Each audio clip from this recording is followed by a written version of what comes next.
my Shas, my Jarls, my whatever other commander of armies that you are.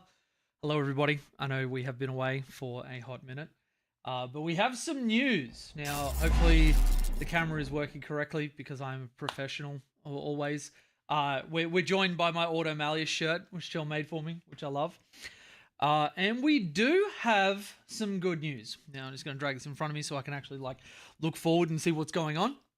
I know it was cryptic in the Discord, but there was a reason for it. I am very, very excited. As many of you know, thank you for all of the subs. We have a hype train going. Thank you, everybody. If you would like to join in on the hype train, then head to Twitch and drop us up. Use your Prime. Do all that sort of stuff. Thank you, everybody. I really, really appreciate it. I'm going to move the alert box so that it's off to the side so it doesn't cover my fat head. All right, so we had an update meeting in the Discord. However long ago. The last time I uploaded a YouTube video was near 50 days. 50 fucking days. Now, there was a reason for that. I am going through a very, very, very, very, very messy work kerfuffle, we were calling it. It's a work kerfuffle. Now, this work kerfuffle is still ongoing. However, I had been given information that if I performed any work of any capacity, I would lose my mainline income. Now, that was obviously untenable, and so the YouTube stuff, the streams, all that sort of thing had to stop. It sucked, but we did what we had to do. I have since received a phone call today where I have found out that I was given bad information, and that is not the case, that it in fact works entirely differently, and that the company which is governing the entire thing actually wants me to be working on stuff and wants me to be engaging with everything that I'm doing. Now, I know that that's all very cryptic, but I can't give a lot of details, especially because this might end up in court. It probably will. But the news for everybody that loves videos and streams and all that sort of stuff. I can't believe it's been that long as well. Undead Lobster King. Great name, by the way. The great news for everybody is that videos and streams will be starting again. Now, before anybody gets overly excited, I am still it's experiencing a decent amount of impairment and depression and all that sort of stuff from the work kerfuffle. So it doesn't mean that I'll be back to we were streaming kind of every day, that sort of thing. And that was really, really great. I would love to get back to that point. I will be streaming and making videos when I feel capable of doing so. But it will be a significant amount more than it is right now. And that is this couldn't have come at a better time because we've got the Wolves releasing very, very soon. We have the data slate. I am anticipating tomorrow night.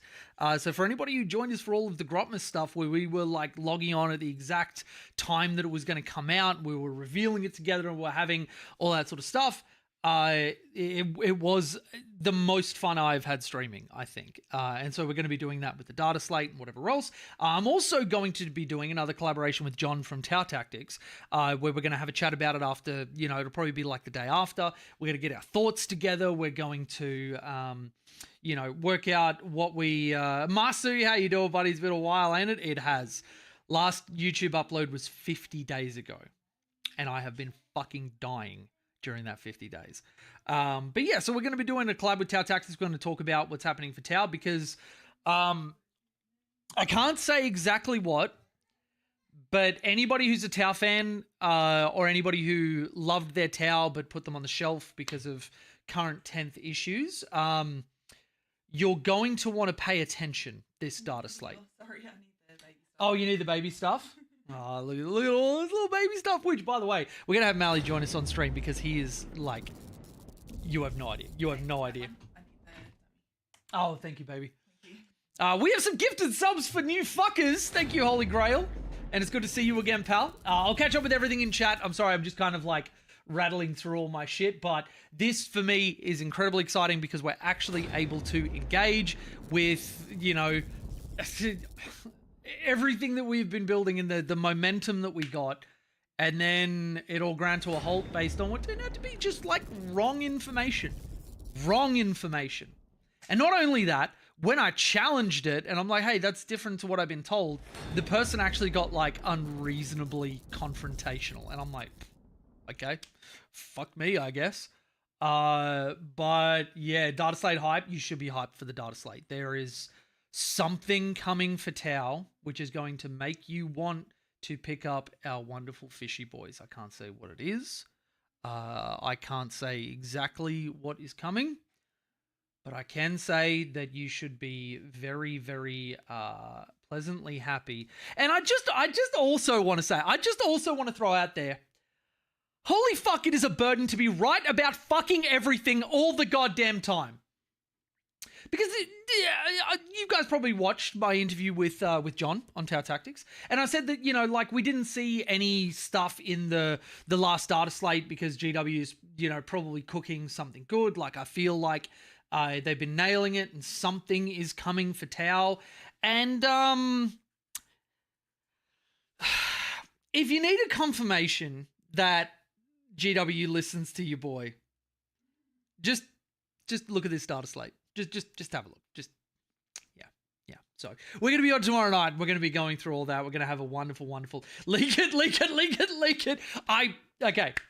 I'm not going to leak anything because I am building a very, very privileged position, and I will not betray trust of any of the people that are willing to share stuff with me. So, yeah, I won't be doing it, and I don't want to ruin the hype of like getting to the Data Slate. Now, it could be that I am part of a false flag operation and somebody has fed me bad stuff. That could happen. This whole stream might come out and then I look like a complete and utter fucking moron. I don't think that they're doing that to me, but we'll have to kind of see. But yeah. Link it with plausible deniability. All right, I'm gonna need all the devils off my shoulder. That's not what we're doing. Bull, how you doing, buddy? And to everybody who's joining us, like, it's kind of incredible that I've been away for as long as I have, and we start up a stream, and then there are so many of you fuckers jumping back in. And I also really want to point out that, you know, I had that update meeting with everybody in Discord, and there were people that, oh shit, I've got to write back to Stone Ribs. They messaged me just being like, hey, I haven't heard from you. Is everything okay? Because not everybody was able to be part of that meeting. But I do just want to call out that I took that time because I was forced to by this whole scenario, this work kerfuffle, and not one of my patrons or YouTube members dropped their sub. I cannot tell you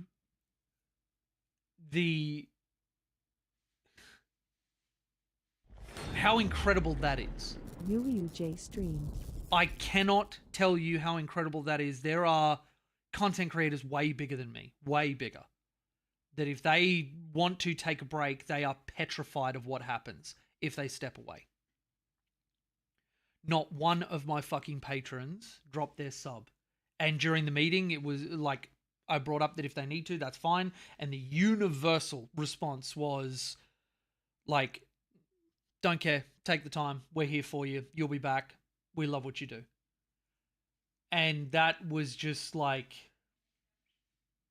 during this period of my life where there's a lot of unpleasantness going on behind the scenes, I can't tell you what that did for me as a person. So, everybody, I fucking love you. I love you so much. I have the best community in all of 40k, and nobody can fucking at me about that. Not a single fucking person. I will fight people. I will fight people who try and tell me that I don't. So, yeah, thank you, everybody. Our hype train is concluded at level 3. Let's see what emote we unlock. Where do I do the clicking? What do I do the clicking for that? Twitch? Give me my emote. If I want to go back and watch the Tau Tactic collab where you guys are spitballing ideas on how to fix Tau, what part with timestamps you say is the most worth rewatching? Oh god, it's been ages since I've watched it. a lot of the conversations are really, really good. I would probably say that in the last half of the video is probably where I do a lot of my predictions and, you know, what I think is coming and all that sort of stuff. Thank you, everybody. I appreciate everybody's messages. And the emote spam. We love the emote spam. Looks like that was our emote, the personal best. Is that the one that we got? Wait, why am I emotes locked? There we go. I'm the creator, fuck yeah. I have access to all my emotes. Anyway, I'm going to get some, whatever. Wait, don't spoil, ignore me. I'm just hyped.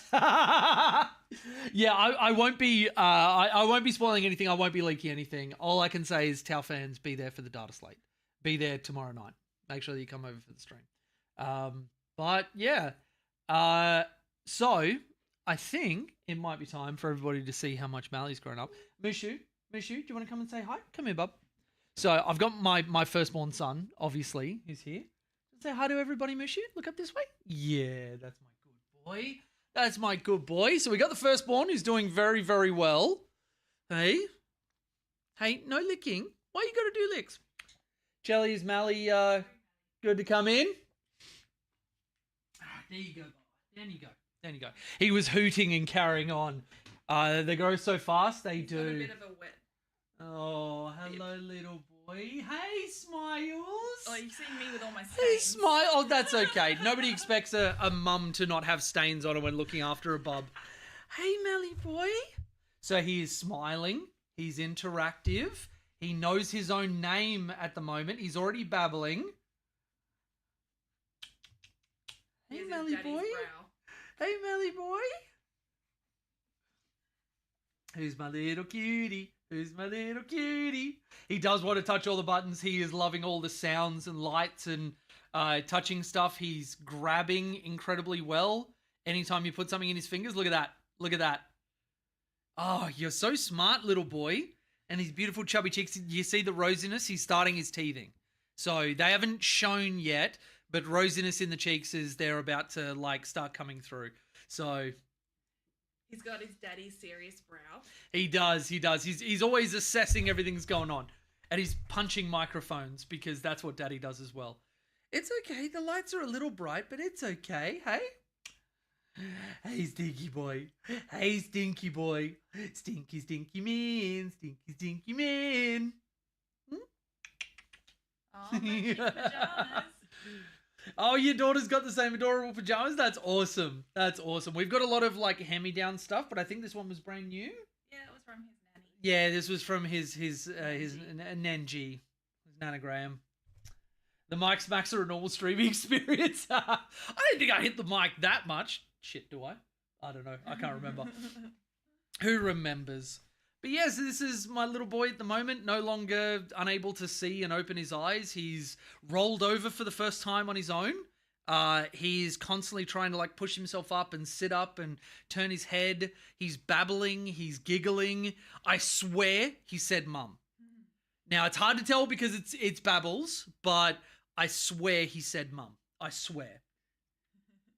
So yeah, we're getting him to like, you know, we tell him who daddy is and we tell him who mummy is. Do that as part of change time. And Mushi. And on Friday he's got his first swimming class. Yeah. So we're gonna go and see our bub in the water. Maybe we can post some pictures in Discord. Yeah, we will get some pictures in Discord and on the Patreon and stuff. But yeah, so that's our little bits of good news. Almost old enough. Almost old enough to serve the Emperor. As soon as you're born, you're old enough to serve the Emperor. As long as you've got a love of Cavill in your heart, then you're serving the designs. Hey? You don't know what you're looking at, do ya? He's like, oh, there's Hey? lights and different colours and stuff going You on. don't know what you're looking at, do you, little boy? I love that he's like he often just lifts his arm and then lays it down. It's almost like he's what's the words I'm looking for? Like he's I'm so bored. And he'll do like big punches and stuff, and it's so cute. It's so cute. Norman, can you hint if we'll go up in win rate? I would eat my left foot if we don't. I will say that much. Little king in yellow. Yes, he is. Yes, he is. Hey, my little prince getting carried around by other bigger humans, and he sits there like, "Goodbye, peasants. Goodbye." Hey, don't you, cute little man? You have RBF. Do you know that? You have RBF. You have resting bitch face. I wonder if he inherited that from his Entel. Can we get a hell yeah for the data slate? You know what? I'll hit you with a hell yeah. Fucking hell yeah. This data slate is going to be, if my information is correct, because again, somebody could make me look the fool. This data slate is going to be, yeah, it's going to be something. It's going to be something. Do you reckon he inherited RBF from Entel Zay? I think he did inherit it. Yeah. Hey? Oh, and he loves stuffing his fists in his mouth. Hey? Oh, I know. You want to smack the microphone, don't you? You want to smack the microphone, don't you? Hey? So he has been having a little bit of upsetty spaghetti just because he's starting his teething, and I think he's had a little bit of tummy trouble. But for the most part, he is a very, very happy baby. Very happy baby. Temperature's nice out there, but is it too warm in here? It is a little warm actually. Yeah. Alex Carrion, how you doing, buddy? Good to see you. Can you get a hell yeah for the little man as well? Yeah, hell yeah, Bubba. Hell yeah. So you point us to a prediction that we really should rewatch. Well, there's nothing to watch. I can't because that'd give too much away. Just, I mean, it helps for John's algorithm as well. So, you know, go and watch the video. See if you can pick out what it might be. For no reason at all. It is a beautiful baby. It is. M&Ms? It is. And his daddy's little M&Ms. Hey, Mally and Mushi. Hey, cutie boy. Hey. He's my good little man. Mushu is a very good big brother. He Being is. a wonderful big brother. He is. He is starting to get a little jealous, though, we've noticed. True. Whenever I'm, like, with Mally, he'll come up and, like, try and assert himself into it and be like, Dad, don't you forget about me. I'm your firstborn. You gestated me in your colon and you birthed me out your butt, and so I'm your firstborn. Mally, the King in Yellow save you for Maddie, or the King in Yellow herald at the end of the universe? Yes, I think so. I think if we play our cards right, Mally will be the harbinger that I couldn't be with in my lifetime. Hopefully, we'll see this little man end our species, won't we? Hey, yeah, little supervillain. Yeah. Look at that cute face. He's a little herald of destruction. Hey? Yeah. Oh, yeah, you're going to end it all, aren't you? Hey? God. You're going to end it all. And I'm mostly doing that to trigger Chelsea, but, you know, maybe, who knows? Is looking at Mally like firstborn, look at Primaris. Oh, yes. When does the next data slate come out? You're going to be looking at likely tomorrow night. Tomorrow night will be the time to look for. Now, I say tomorrow night because that's like Australia tomorrow night. So we're looking at roughly 19 hours, I think, somewhere around there. Maybe 20 hours. It's like when we had Grotmas and when data slates have usually come out, it's been around like the 10 p.m., 9 p.m. Australian Eastern. Are we in daylight at the moment? No, Australian Eastern Standard Time. Oh, somebody in the Discord hit me with a thumbs down. Of course it was Feud. Of fucking course it was Feud. You son of a bitch. He's going to grow up to play Drakari. Well, I've said to a couple of people that I'm not going to push him in any particular direction. He can play 40k if he wants to. He can play whatever faction, you know, aligns with him. I will judge him and I will, you know, scold him if he picks wrong, but I won't push him. It'll be his choice. What if he's like Mummy and he just likes to sort of learn about the world but doesn't really want to play? That is absolutely fine. He can do whatever he wants. It's his life. He's got to have fun. Hey? Don't you, little boy? I think he's going to enjoy the stories. I think he will. I think he'll like the stories too. That age is so precious it is. I don't want him to grow up. I really don't. Hey? Because he's going to start talking soon. As soon as they start talking back. Hey? Cute little boy. Oh, and the new baby smell. Oh my God, the new baby smell. It is just, yeah, go on, stuff your fists in your mouth. He inherited that from his mum. Oh my god. That wasn't a no. Oh, do not. Stop it. Oh, so yeah, so we're going to, he wants Forge World. Oh, interesting take. Are you only going to have Forge World stuff? Are we going to be a resin household? Eh? He's going to play AOS. Well, I do love me my AOS. I've actually been considering jumping into a tournament. I got to learn the GHB, but can you grab my big model over there? This one? Yeah, you know the one I want. Yeah, I know. You babbling a little bit? Do you want to babble into the microphone?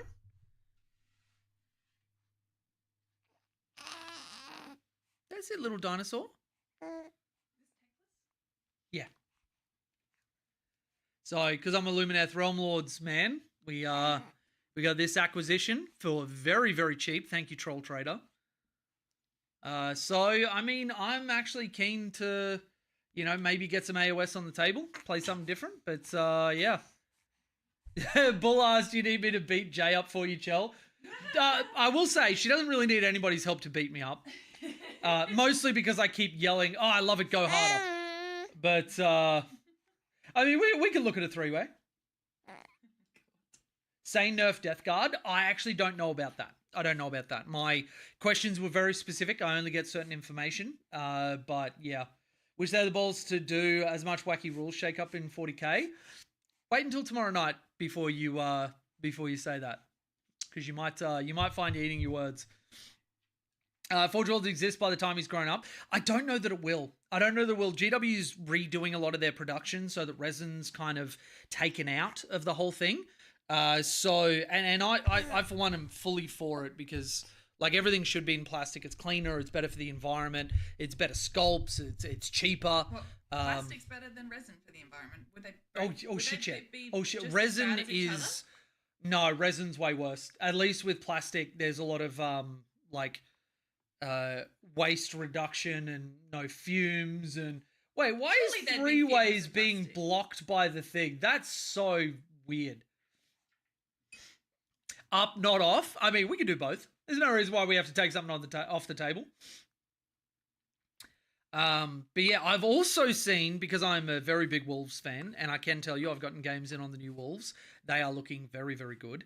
I've heard a rumor that they're actually going to get points cuts, which is insane to me. But If he's happy with yeah. you for the minute, I'm going to keep working. Oh, that's fine, baby. Yeah, do your thing. Call me if he... Do you think if you get sketty, I'll let you know. What's he doing? He's just pulling his bib up over his face. He loves eating his bib. He's grabbing at everything, which is so cute.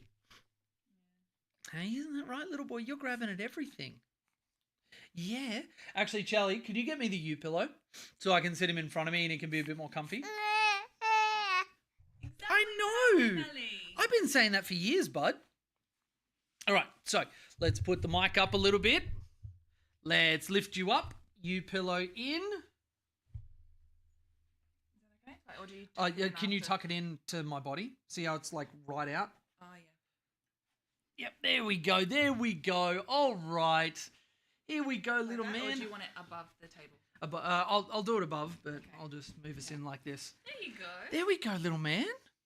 And actually, this is how we sit when I've got him. This is how I sit and like get some gaming in. I've got a controller right in front of me, but I'll sit with him just here. And sometimes I actually bring the wings of the pillow up so he doesn't move.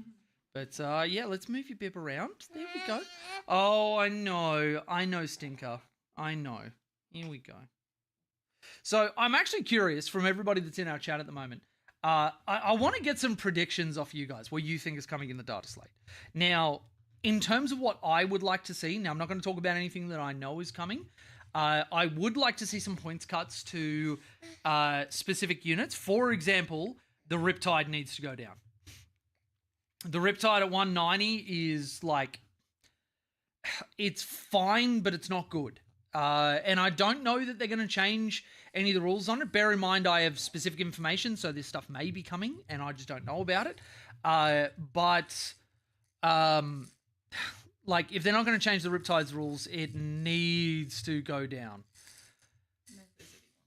Thank you very much. I will say we're probably going to see, if nothing else changes, we are probably going to see a bit of an uptick in our win rate. And also because we are actually a very, very nice counter to something like Death Guard if our rules are in place, because they're very tough, but we have some pretty great anti-tank shooting. We have a lot of volume. We have a lot of stuff that can stay outside of their affliction aura, so they don't really get to do a lot of that to us. So, you know, if we get put into a good place, it might be a sort of meta natural selection where Tau go up and then naturally balance out Death Guard. But, yeah. I want 9-man Piranha units. That is based as fuck. That is based as fuck. I still want to see a melee Carter for Farsight. I don't know that we're going to get a melee Carter, but I wouldn't mind seeing some buffs to Farsight. Yeah, hey, Smiles. Hey, Smiles. You want to see a buff to Farsight too? Hey, you want to see his melee go up? I bet you do. Do you want to grab this? Do you want to grab that? There you go. No, you just want Daddy to move it? There you go. Yeah, so what else do people think? Am I insane to ask for Carnivores or Fast Stalkers to drop 5 or 10 points? 65, 75. Feels like a bit more than I want to play for Sacrificial Screens. I think Carnivores are exactly where they need to be. I think that the Fast Stalkers could come down. Guessing daisy chaining is happening. Interesting. You also play Great in a new T-Suns? Yes, we do. We have a lot of very, very good tools for them. And I would honestly say, because of the lack of blood surges in Wolves, Tau are going to have a much better time into what was previously an unwinnable matchup. It'll still be tough because Wolves are probably just going to play Gladius or Stormlance. It's kind of sad that the Dex detachments are fine. Beast Slayer is well out ahead of everything else. But a lack of advance and charge outside of Saga of the Bold, and Saga of the Bold isn't really that good, puts them into some awkward positions.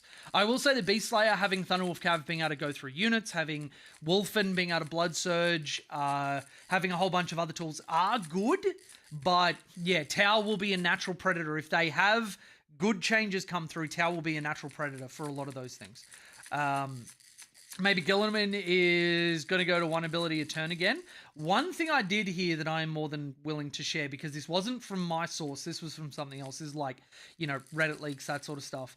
CP abilities, CP reduction abilities specifically, getting capped out pretty hard, which will put a natural roadblock on things like, you know, like Ultramarines, that sort of thing. So if that happens, that will be a very, very interesting thing. And naturally, that'll bump Tau up as well, because we don't really have access to any of that sort of stuff. So we weirdly get better if other people can't do it. So yeah, army-wide advance and charge is really hard to pass up, even if the strats don't do anything for 9/10 of the army, 100%. But I will say, every Space Wolves army is going to start with 18 Thunderwolf Cav.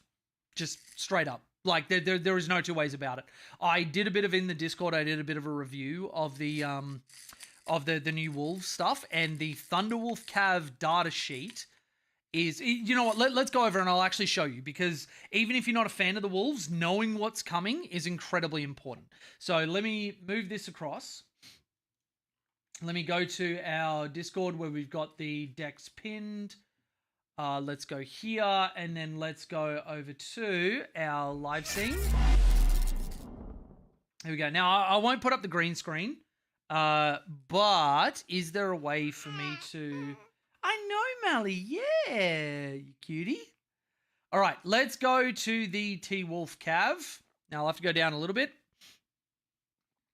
Now, this won't be like a full review or anything, but I'll go through the relevant stuff. So, 20 more images. Here we go, Thunderwolf Cav. All right, so we went from a 10-inch move to a 12-inch move. We're still T6. We're still 3-up armor. You're still going to take the 4-up invuln, 100%. You're still 4 wounds. So nothing changed there except for the 2 inches of movement, which is a big deal, a very big deal. Then you've got Teeth and Claws, extra attacks, which is your wolf underneath you. They always had that. And the Wolf Guard weapon rather than the heirloom weapon.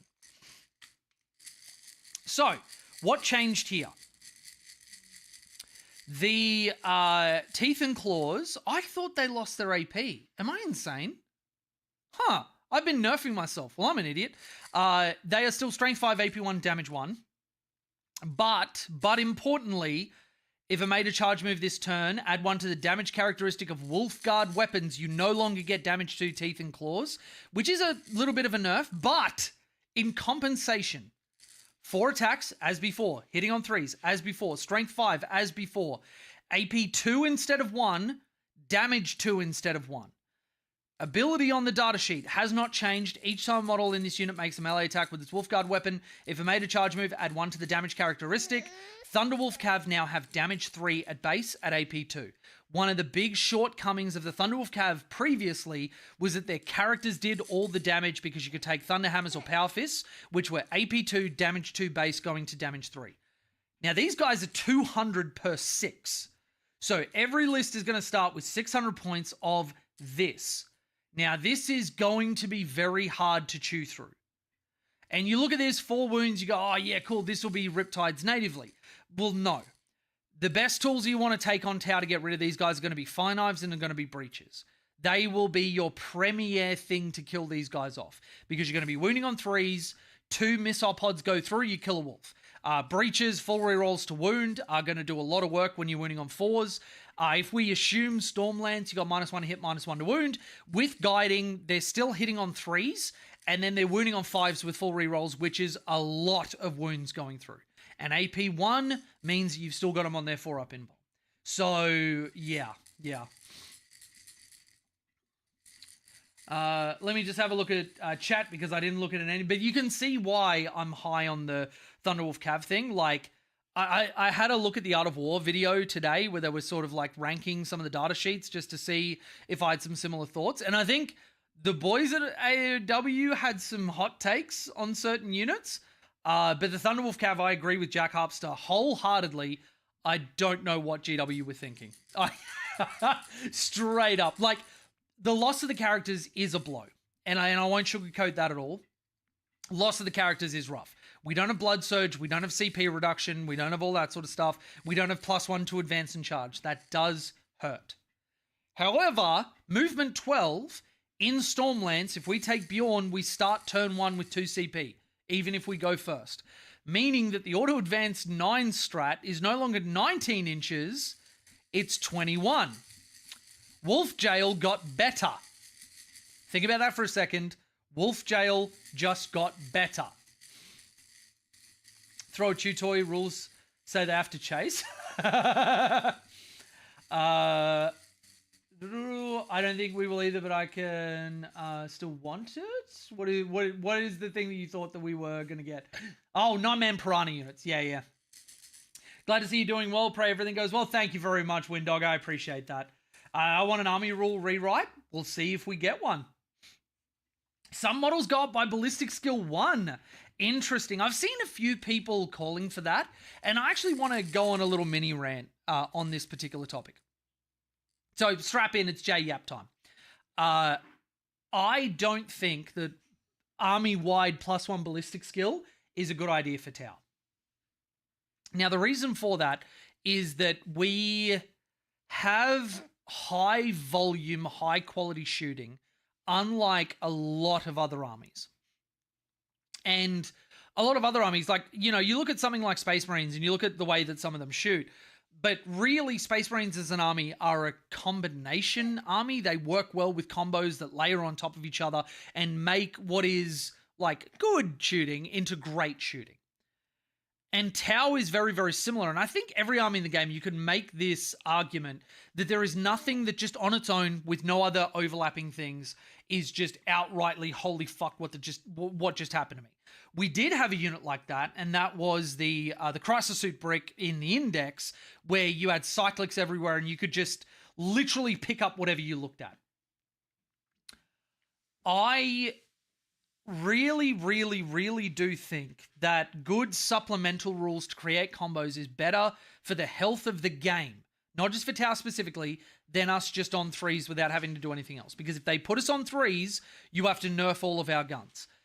As somebody, like, take it for, even if you're having a bad reaction to that take it from somebody who regularly tables people before Cao Yon turns on. Army-wide 3-up ballistic skill and I've seen people calling for 3-up ballistic skill and ignore cover, would be a monstrous mistake and would lead to more Tau hate like what we're still suffering from how we came out in 9th and stuff that we did to people in 8th and stuff that we did to people in 6th and all that sort of stuff. So while I can appreciate the sentiment, really what I think people are asking for are to get to 3s effectively and without having to like exercise a degree in watercastology. Finally caught a live stream, you beautiful bastard. Hey, hello, how you doing? Good to see you. Pure Type program is all hyped up right now. They damn well should be. You know, Pure Type program runs on me being back. I can see why they'd be excited. I know you're talking about the data slate coming, but they have a right to be. I haven't leaked exactly what I know, but I can say Tau fans will want to pay attention. Bring back the old Tau Overwatch. Interesting take. I think in the current scope of the game, that would be too much. And I think in a way we kind of already have that because remember, Overwatch isn't just a unit that's being charged or whatever. You can shoot with another unit that can see that unit starting the move. So, and I think this is something that not enough people utilize well, is setting up a unit that can Overwatch even when they're not the charge target. There is some really obnoxious shit that you can do with that stratagem. I think that everybody being able to Overwatch, again, might be a little bit much. And I think that Tau is in a place where it won't take much to get us back to a place which is good, but we'll have to see if the data slate delivers on what I have heard. Because I could be made to look the fool. I don't think I will be, but I could. Thunderwolf Cav needed nothing. These buffs are crazy. The buffs are good. I think losing the characters and not getting any compensatory buffs would have been a mistake. So I do think that they needed to do this. I think taking away damage 2 on the teeth and claws might actually put these guys into a decent place. But I won't lie to you. This is great. Like from a Wolves perspective, not for everybody else. This is like, holy shit, this unit is amazing. Oh, I know, little stinker. You feeling a little bit sketty? Hey? There we go, Mr. Skets. Hey, look at that. All right, let's go back to our big screen so all of you can see Mally in all of his glory. I know, Mr. Sneezes. I know, Mr. Sneezes. That our Tau is on crack most days. Look, I don't like to throw shade, but I have actually like disengaged from, you know, like Facebook groups and the Reddit and that sort of stuff because there are so many overly opinionated bad players that don't want to be told that they're wrong. And like, I am not somebody who just believes I'm blanket right all the time. Because, like, if there's even a percentage chance that I'm wrong, I'm the first person to admit it, work out why I might be wrong. And if I'm willing to plant my feet and stand my ground, there's a fucking good to moderate chance that I'm right. And there are so many times where, like, people will engage in these, like, bullshit bad faith arguments. And I'm like, I don't know. Like, perfect example, people would remember I put out a video saying, GW, please fix Tau. And I got fucking panned for that on Facebook and on Reddit and whatever else. And then like 2 weeks, 3 weeks later, everybody started seeing the data and like, oh my God, Tau's bro. And it's like, yeah, okay, so I'm a fucking moron when you can't see what I see and you're not willing to consider my opinion. And then a couple of weeks later, you're spouting the exact same things that I said. And nobody has been like, hey, Jay, I was wrong. Nobody's been like, hey, Jay, like, you had some great takes. You were ahead of the meta. You knew what the fuck you were talking about, blah, blah, blah. Because nobody wants to give me the satisfaction because I'm always fucking right. And you'll see that more when the data slate comes out. But anyway. But yeah, and I've mentioned that there were some high-profile Tau players who did similar things. I have yet to receive an apology. I've yet to receive even a message that says, hey, man, you might have been onto something. But I'm also not expecting it because people are people. But Bill, how you doing? Everybody, spam emotes in chat for me. we've got some Pantheon royalty coming in here. Beal, who is now the mod of our Discord, holds executive power in our Twitch. And now that we are back, so Beal, I don't know if you heard the news, is going to be our editor. So we're going to be putting him to work on getting some curated content out for everybody. Beal, I have been cleared to be able to make content. Very exciting. Very exciting. The forced hiatus is over. Now we won't be back fully, but yeah. Hi, chat. What's going on? Toasted Maple, how you doing? Good to see ya. Once I get back from school, absolutely. Once Beal is finished doing his stuff. But yeah, 3 more weeks. That is exciting. That is exciting. I also want to dive back into some Space Marine 2, see what changes have been made. They've got some exciting shit coming. Finish leveling some classes, that sort of stuff. But yeah, I sure hope Beal heard the news. I forgot to message him in lead up to this, but yeah, I figured Beal would show up for the stream. I had a thought that if we all got together and said Beetlejuice, Beetlejuice, Beetlejuice, that he would show himself. And lo and behold, look, here he is. Hey, little Mally boy. You love your little toy, don't you? Do you want to hold it? You want to hold it? Yeah, you love your Peter Rabbit, don't you? Yeah, you love your Peter Rabbit. There you go. There you go. Oh, that's it, you cute little boy. That's it. Why do you keep trying to fall over, little man? I gotta get you on like a suspended pulley system or something so I can pull you back up. Hey?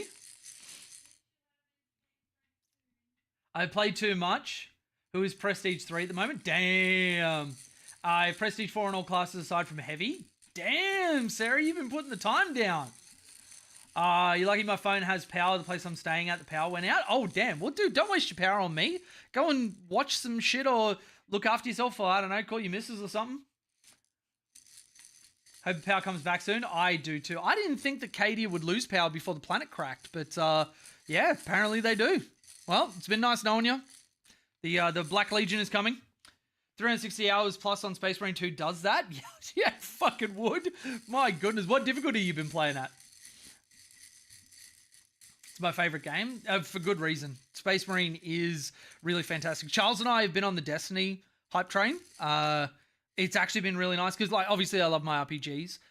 Which, speaking of, I'm probably going to do a little bit of content on the Pantheon tier at the moment. Is doing a crusade, which actually we're short a person. And Beal, I don't know if you'd like to jump in on this. We need to balance out numbers. We need one more person for the crusade. We're doing crusade and boarding actions linked into like the campaign and sort of like building our way up. Because I love being my RPG elements. And Destiny's been really great for that. Space Marine 2 has been good. I just need them to bring out a little bit more content. It's a great game. I just don't have people to play with. I would say you could come and play with me, but Destiny's a little bit different to Space Marine, where like being on Australia ping, playing Destiny might actually just get you killed a ton in like Grandmaster Nightfalls. But yeah, it's I don't know, shit, maybe we put a clan together, see how many people we can get in. But yeah, Ruthless and Lethal, Absolute is insane. Absolute has become like my favorite way to play Space Marine, just because like the lower difficulties start to get a little bit easier when you got a structured team. If I'm pugging, I don't think I ever go above Lethal. Though I've had some good Absolute runs where I've been able to carry. But not on like a brand new prestige class. I have to have my perks first. Question. Title of the stream says, well. That's the context behind the stream, or was it supposed to just be a chill stream? So it is a chill stream, but it's like a well, look who's back. But yeah, I got jumped by 3 lictors when I was the only one left and was literally just screaming. Yeah, that'll happen. That'll happen. The thing that I find is that if you're dying to lictors, what I do is just not die instead. And then that works. So have you tried doing that? Isn't that right, Mally boy? Hey? Oh, someone's a little bit sleepy. Someone needs a big sleep, don't you, Mally boy? Hey? Don't you? You know what? We might even try, because chat should still be able to see me. We're going to turn down these lights. Hey, put a bit of shadow on Dad's face. Oh, I know, but you'll like it when the lights are gone, hey? Now this, so someone's a little bit overtired. Someone's a little overtired. Actually, Chelly, are you able to take him? We got a little sketty boy. Oh, it's okay. Shh. Shh. I take notes. Didn't consider that. It's not something a lot of people think about, but it's really important. When your HP goes to 0, you actually lose, and that's what people do wrong. Thank you, my lovely. Here we go, little man. Say goodbye to the stream. Oh, you know what?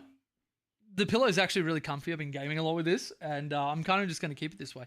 Oh yeah. Go that one and Peter Rabbit. There we go.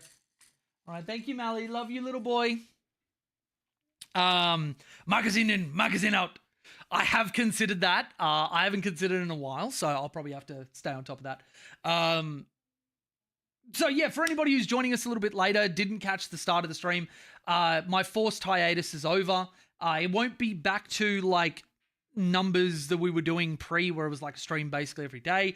I am still in the middle of we're calling it a work kerfuffle, where, you know, like I'm still a little bit impaired and I need to sort myself out, deal with that impairment, depression and all that sort of stuff. But we will be at least back to a semi-regular schedule of stuff, because like one of the big things from being away has been a massive lack of purpose. Like I've had Mally to look after and that's been great, but I just not being able to work on something that I've spent so long building and we were getting really good momentum on, and even just like the little things like waking up in the morning and having my phone with like a bunch of messages and coaching requests and questions about the video, and you open up YouTube Studio and there's a bunch of questions on your videos and you can see what your performance is, and people in my Discord being like, hey, you know, want to talk about this, whatever. Like there is something very, very fulfilling about, like, I'm the sort of person that loves to be needed. I love to be somebody's go-to guy on whatever. And oh, sure, baby. Yeah. And not having that anymore was really, really damaging. And so like now we can go back to where, AJ, if you need a D2 guy, I have like 1,100 hours in it. Fuck yeah, Odie. If we could work out, that the ping doesn't ruin you, I'm more than happy to have you jump in, because like very often Charles is working during Australia daytime, and I'm just like, you know, farming for like god rolls and doing like Grandmaster Nightfalls and everything. Head out before my phone dies, check the VOD. So I'm glad you're back, man. Sorry I've been busy with school. I haven't had time to reach. Oh no, don't stress it, Bill. It was great to see you, buddy. Best of luck with school. Make sure that you kill it over there, and yeah, we'll talk soon. Everybody spam some emotes for Bill. So yeah, so like there are still going to be days where I do have a day where I just like can't bring myself to be in front of camera, or I can't, whatever. I'm not feeling playing a 40k game, but I do think that there are going to be quite a few days during the week where it will be in my interests to actually make something, to do something, to be productive, to whatever. We take Bear later, all heading to bed. Keep crushing, lads, and Jay. I absolutely will. I love crushing, lads. I'll speak to you later, buddy. Thank you for joining us for the stream. So yeah, first thing that I think I'm going to do is like, we had content that we're going to put out before the forced hiatus. So first priority is going to get that curated and you know, whatever. We had Slay the Streamer. We've got 2 episodes that we want to put out for that. It'll be lining up our next Slay the Streamer game. So I'm going to be reaching out for anybody who's curious about that. Anybody who is an active patron in the Discord, I'm going to be reaching out, putting out a ping and just being like, hey, who wants to play? I might even see if I can line up, because this has been a big requested thing, getting John on for a game and doing Slay the Streamer where his fans fuck with me and my fans fuck with him. And I think that'll be a pretty fun thing to do. I don't know the exact mechanics of it, because you've got to do like channel points, or it could just be people can switch sides whenever the fuck they want, because obviously my fans love fucking with me more than anything. And you know, with like new wolves coming out, or Eldari or whatever, he can be on his tower, I can be on, you know, one of my armies, and we don't have to have a mirror where you're just watching the same thing. I would never. You absolutely fucking would, Sarah. You are the first person to burn points. But yeah, so I think that'd be a bit of fun. That's been really, really good content, especially for the streams. So anybody who's joining us who doesn't know Slay the Streamer, isn't sub to the channel or whatever, make sure you do go to Twitch, because I will probably just be streaming it on Twitch and then putting it up as a curated video on YouTube later. So if you want to be there for the live thing so you can fuck with me live, and if you haven't seen what we've been doing, channel points on Twitch, you redeem them for things like, minus my movement, or a unit isn't allowed to pile in or consolidate. You res one of my opponent's units. You give reactive loan op to one of my opponent's units. All that sort of stuff. So I am versing not only the other person, but also my chat, where chat's goal is to kill me. It is Slay the Streamer. You have to make me lose my game. Now, at present, chat has won once because of a technicality, which is that I was treating the game like a tournament game. I had to go early because of Mally, which was, if I were to walk away from the table at a tournament, I would have to forfeit the game. And so therefore I had to forfeit. They killed me by technicality. And then I won the other game. Technically I'm 2 wins, but yeah. So let me know when your day's off, kind of random. Yeah, easy, man. I might just put up like a ping in the Discord. If I'm streaming on Twitch doing Destiny stuff, then obviously you get the ping on there. Moria, brother, how you doing, buddy? To catch you up, Pat, the brass nuts of it, my forced hiatus is over. So we are going to be back to a little bit of stuff. Objection, it was hilarious, Your Honor. Overruled. It fucked me. So we're going to be doing some Slay the Streamer. We're going to be talking about that stuff. And I think I'm going to maybe this afternoon record a real quick video about like what I want to see from the data slate and get people ready for the stream tomorrow night. Because there's a bit that I know about, if the information is correct.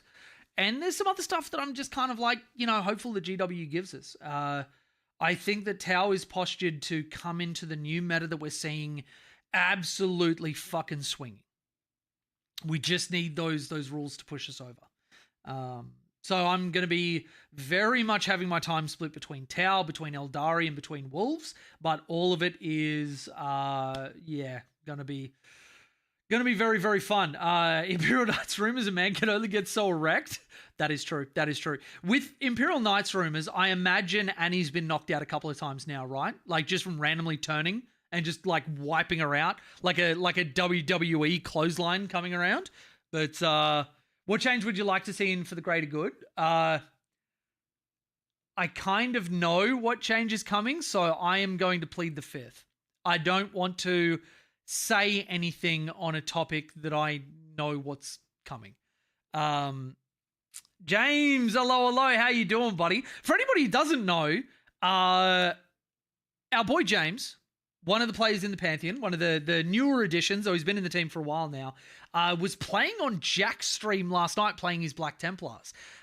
If you would like to watch our boy James playing, and I believe, I couldn't stick around for the whole thing, but I believe it was a very successful stream. Let me see if I can find the VOD.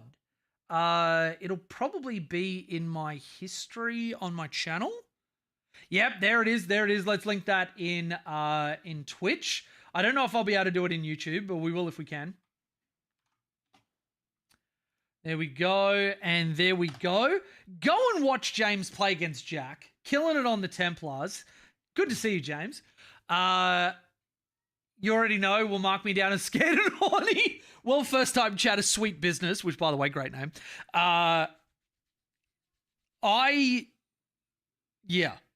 Fifth. I plead the fifth. Wait, Sarah, if that's a spoiler, I swear to God I'm going to banhammer you. Everybody that's here, there was a spoiler. All right, Sarah, you got a timeout. I have to make a lesson of you. You timed out. Wait, it's 600 seconds at base? Oh, no. Oh, Sarah. Oh, wait, hang on. Where's my moderator tools? That was way too long. Where's my moderator tools? Hang on. Okay, it's not bad. Where do I find her? Oh, my God. Just go to YouTube so you can type that. I didn't realize it was 600 seconds.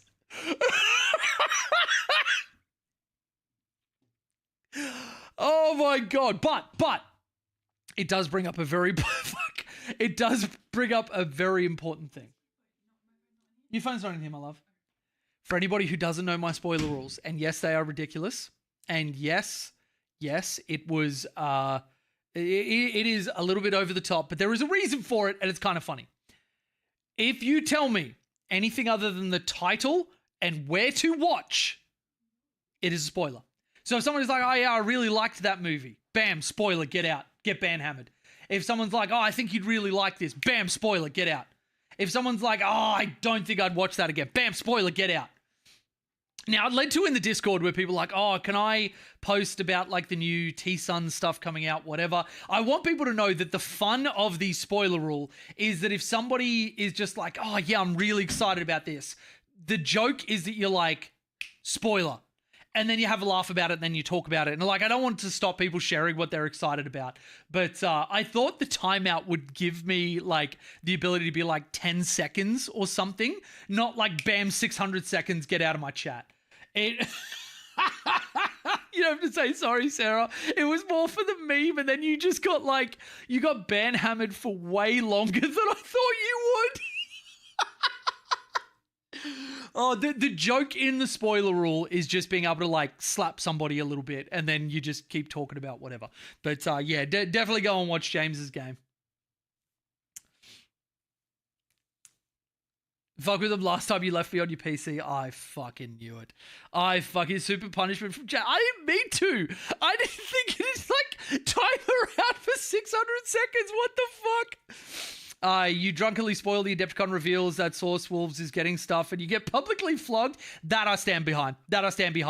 I actually need to get onto your wife so that she can flog you a little bit more. But yeah. Oh, Space Wolves, not Source Wolves.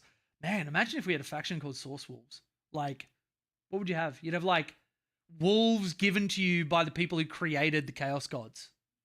Thoughts?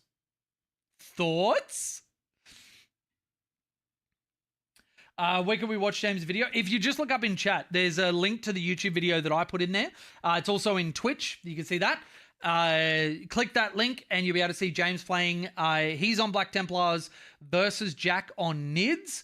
And obviously, like James, his original trial game for the team, I was playing him on my tower into his Nids. So he's got a decent amount of knowledge on that one. But Warp Wolves sound incredible. Imagine like a successor chapter with its own thing where like a wolves chapter or like a successor chapter or whatever dragged in. I think there were a sect of them that went in with Lemon Ross, right? Chapter Master Oyster Sauce? What the fuck, Pat?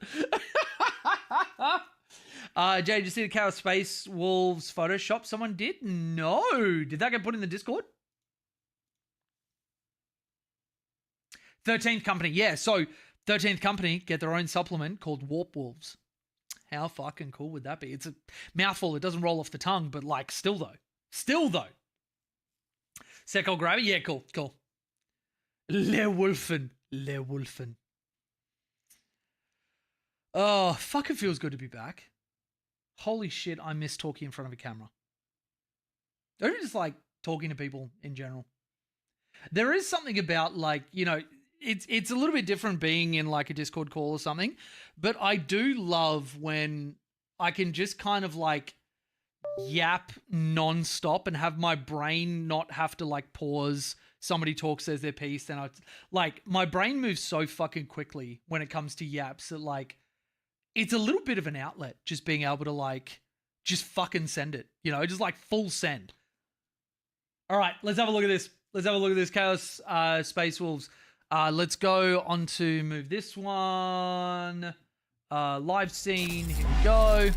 Actually, you know what will be better? The browser viewer pros is better. Here we go. All right. All right, that looks fucking incredible. What the hell? God damn, is this a Photoshop or did somebody actually like do this? Oh, okay, so they've got the original photos, and then they've got this is like Logan off the Demon Prince. Yeah, okay, I can see what they're shooting for. That Wolf Priest conversion looks fucking incredible. I assume this is like a battle leader. That's a Blood Claw. Terminator. What the fuck? So you got like a... Oh, I don't know what that is for Chaos. I would have gone with like a Blood Crusher, but it's not. It's different. But that looks fucking insane. I love the wolves like carrying the swords and stuff. It's very like Elden Ring anime-ish, but not like uwu anime. God, that looks good. I would fuck with this. I'm not a Chaos man, but I would fuck with this. Oh, go away, Adblock. Nobody cares about you. No, I don't want premium. Thank you. This guy in particular, like, you can actually just imagine like a wolfen who goes absolutely insane in the warp and then actually starts running like a wolf. That is awesome. Thank you for sharing that, Sarah. That was really good. We missed you. I missed all of you too. Jake was the unfettered schism. The devil dogs do look scary as fuck. Like, that's something that this is actually a believable Photoshop, which, let's be honest, fans don't normally do believable stuff. If somebody said that this was a leak that was coming out, I mean, I wouldn't immediately believe it, but my hopes would go up. My hopes would fucking go up. I'm going to Kip Ash Demon Prince Farsight someday. That'd be cool. That'd be cool. The icy blue bases really do make it work. Because it's not like, you know, the typical like blood or whatever else. It's like a contrast of like where the wolves came from in that Space Wolf grey and then where the wolves ended up with the warp corruption. Blood dripping over the side. Peak, yeah, fucking oath. Look at this shit. And the wolves look incredible with the bloodshot eyes and shit. This is peak. This is fucking peak. All right. You know what? The immediate plan for now is that I want to get big enough as a YouTuber that someone's like, hey, I'm gonna make him paint this army for you, and they send it to me. That will be the end goal. That'll be the fucking end goal. Once I am famous and or popular enough that this lands in my lap, I will know I've made it and I can retire. Holy shit, this looks awesome.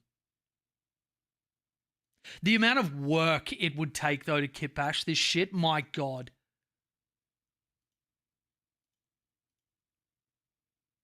Oh. I love that that's like a Khan thing. So maybe, like, would you just use that as like a Wolfguard battle leader? Or would it be, what would you use that as? Because there's no real, like, named characters you could use that as right now. But, yeah. Thought of you immediately. I appreciate that. Yeah, so for anybody who wasn't here when we were talking about Thunderwolf Cav, they're going to come out swinging. I might actually do just to like cap off the stream because we'll leave it after I drop some thoughts on the wolves and that sort of stuff and get working on a video for this afternoon for the YouTube channel.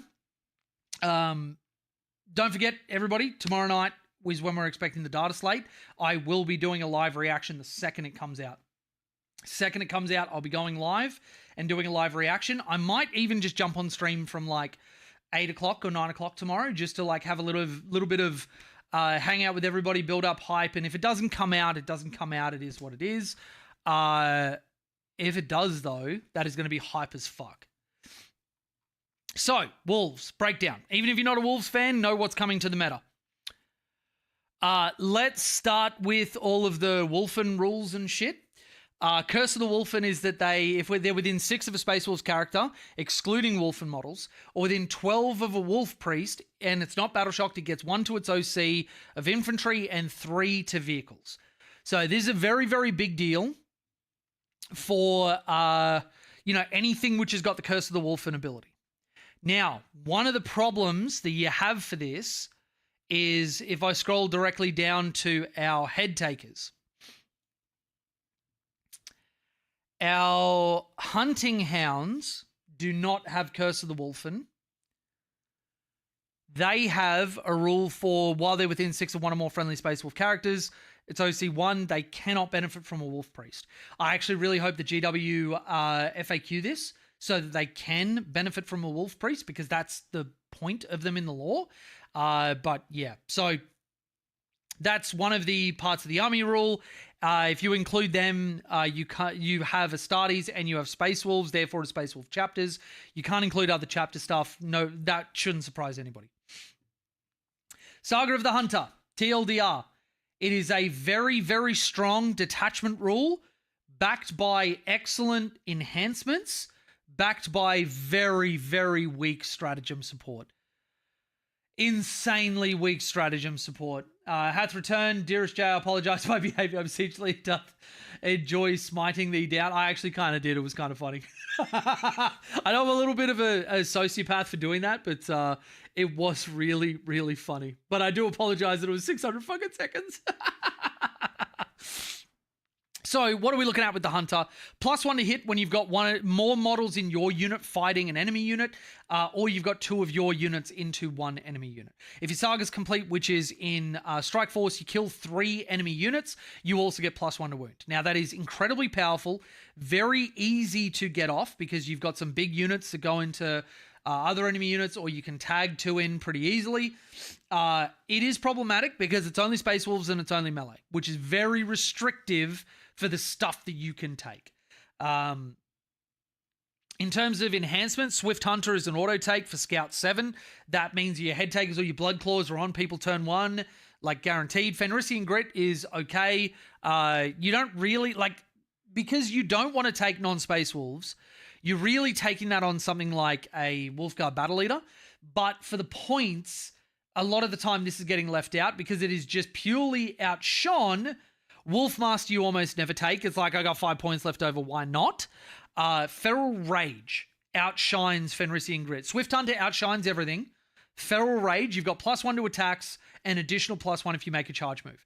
As you'll see on the Wolfguard Battle Leader, +2 attacks on his weapons is fucking nuts. Anyway, stratagem support. The only real good one is Chosen Prey, fallback, shoot and charge.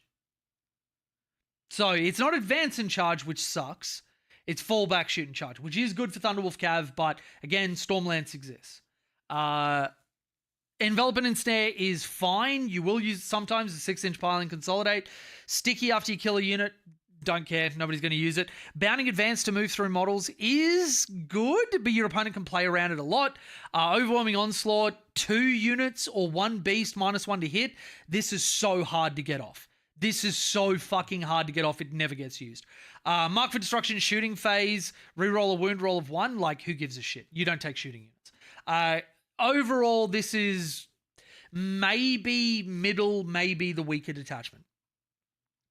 All right, Saga of the Bold. This one is in a really weird place because your characters are good and you get, before you complete the saga, reroll a hit or a wound or a damage roll.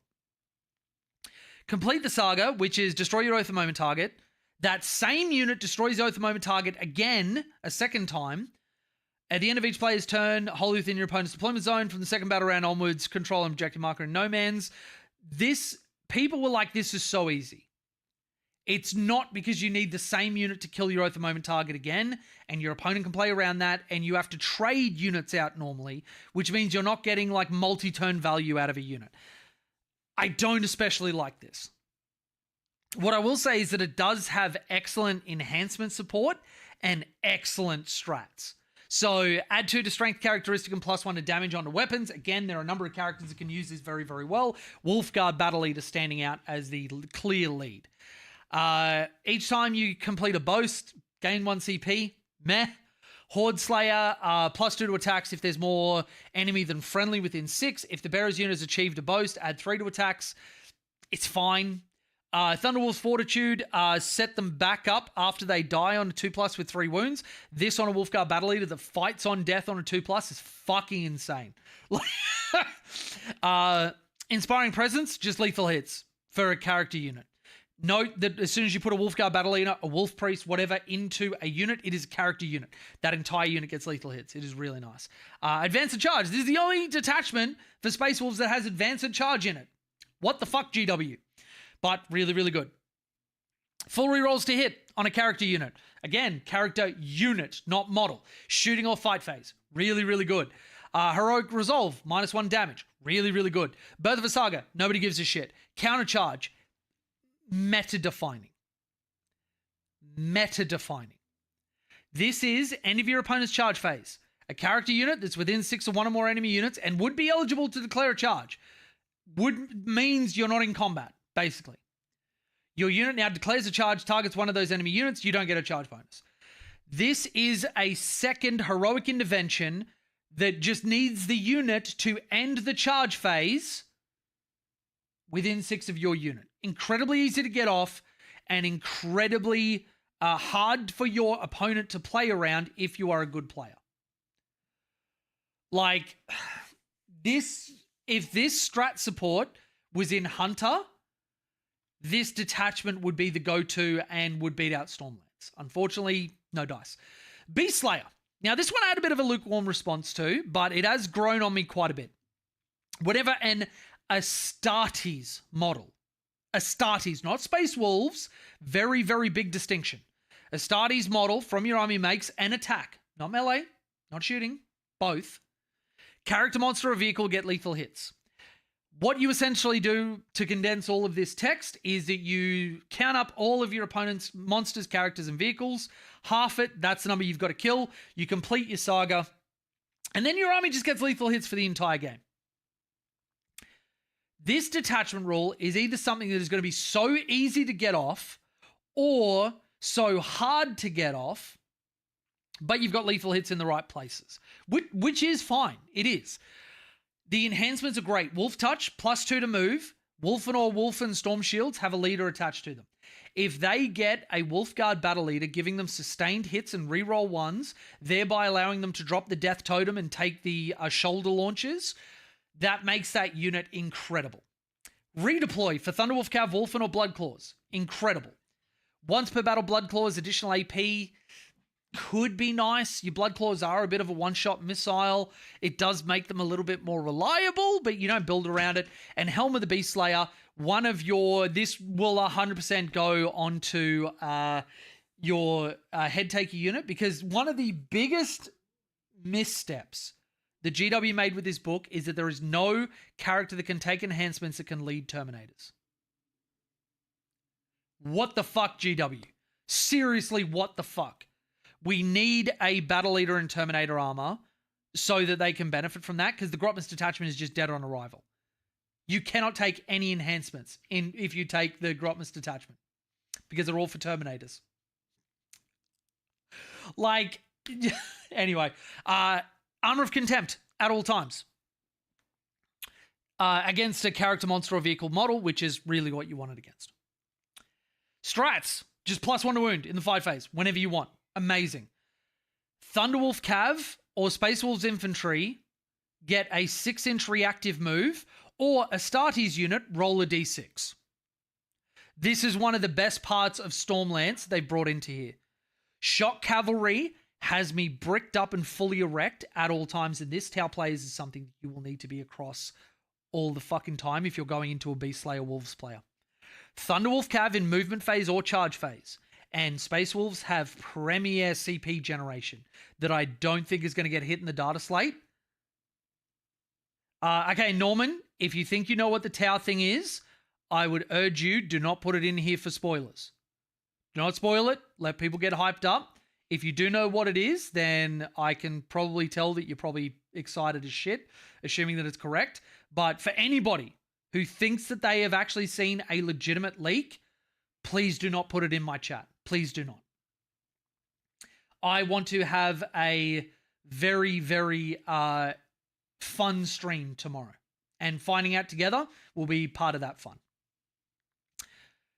One Thunderwolf Cav unit from your army that has not been selected or declare a charge this phase.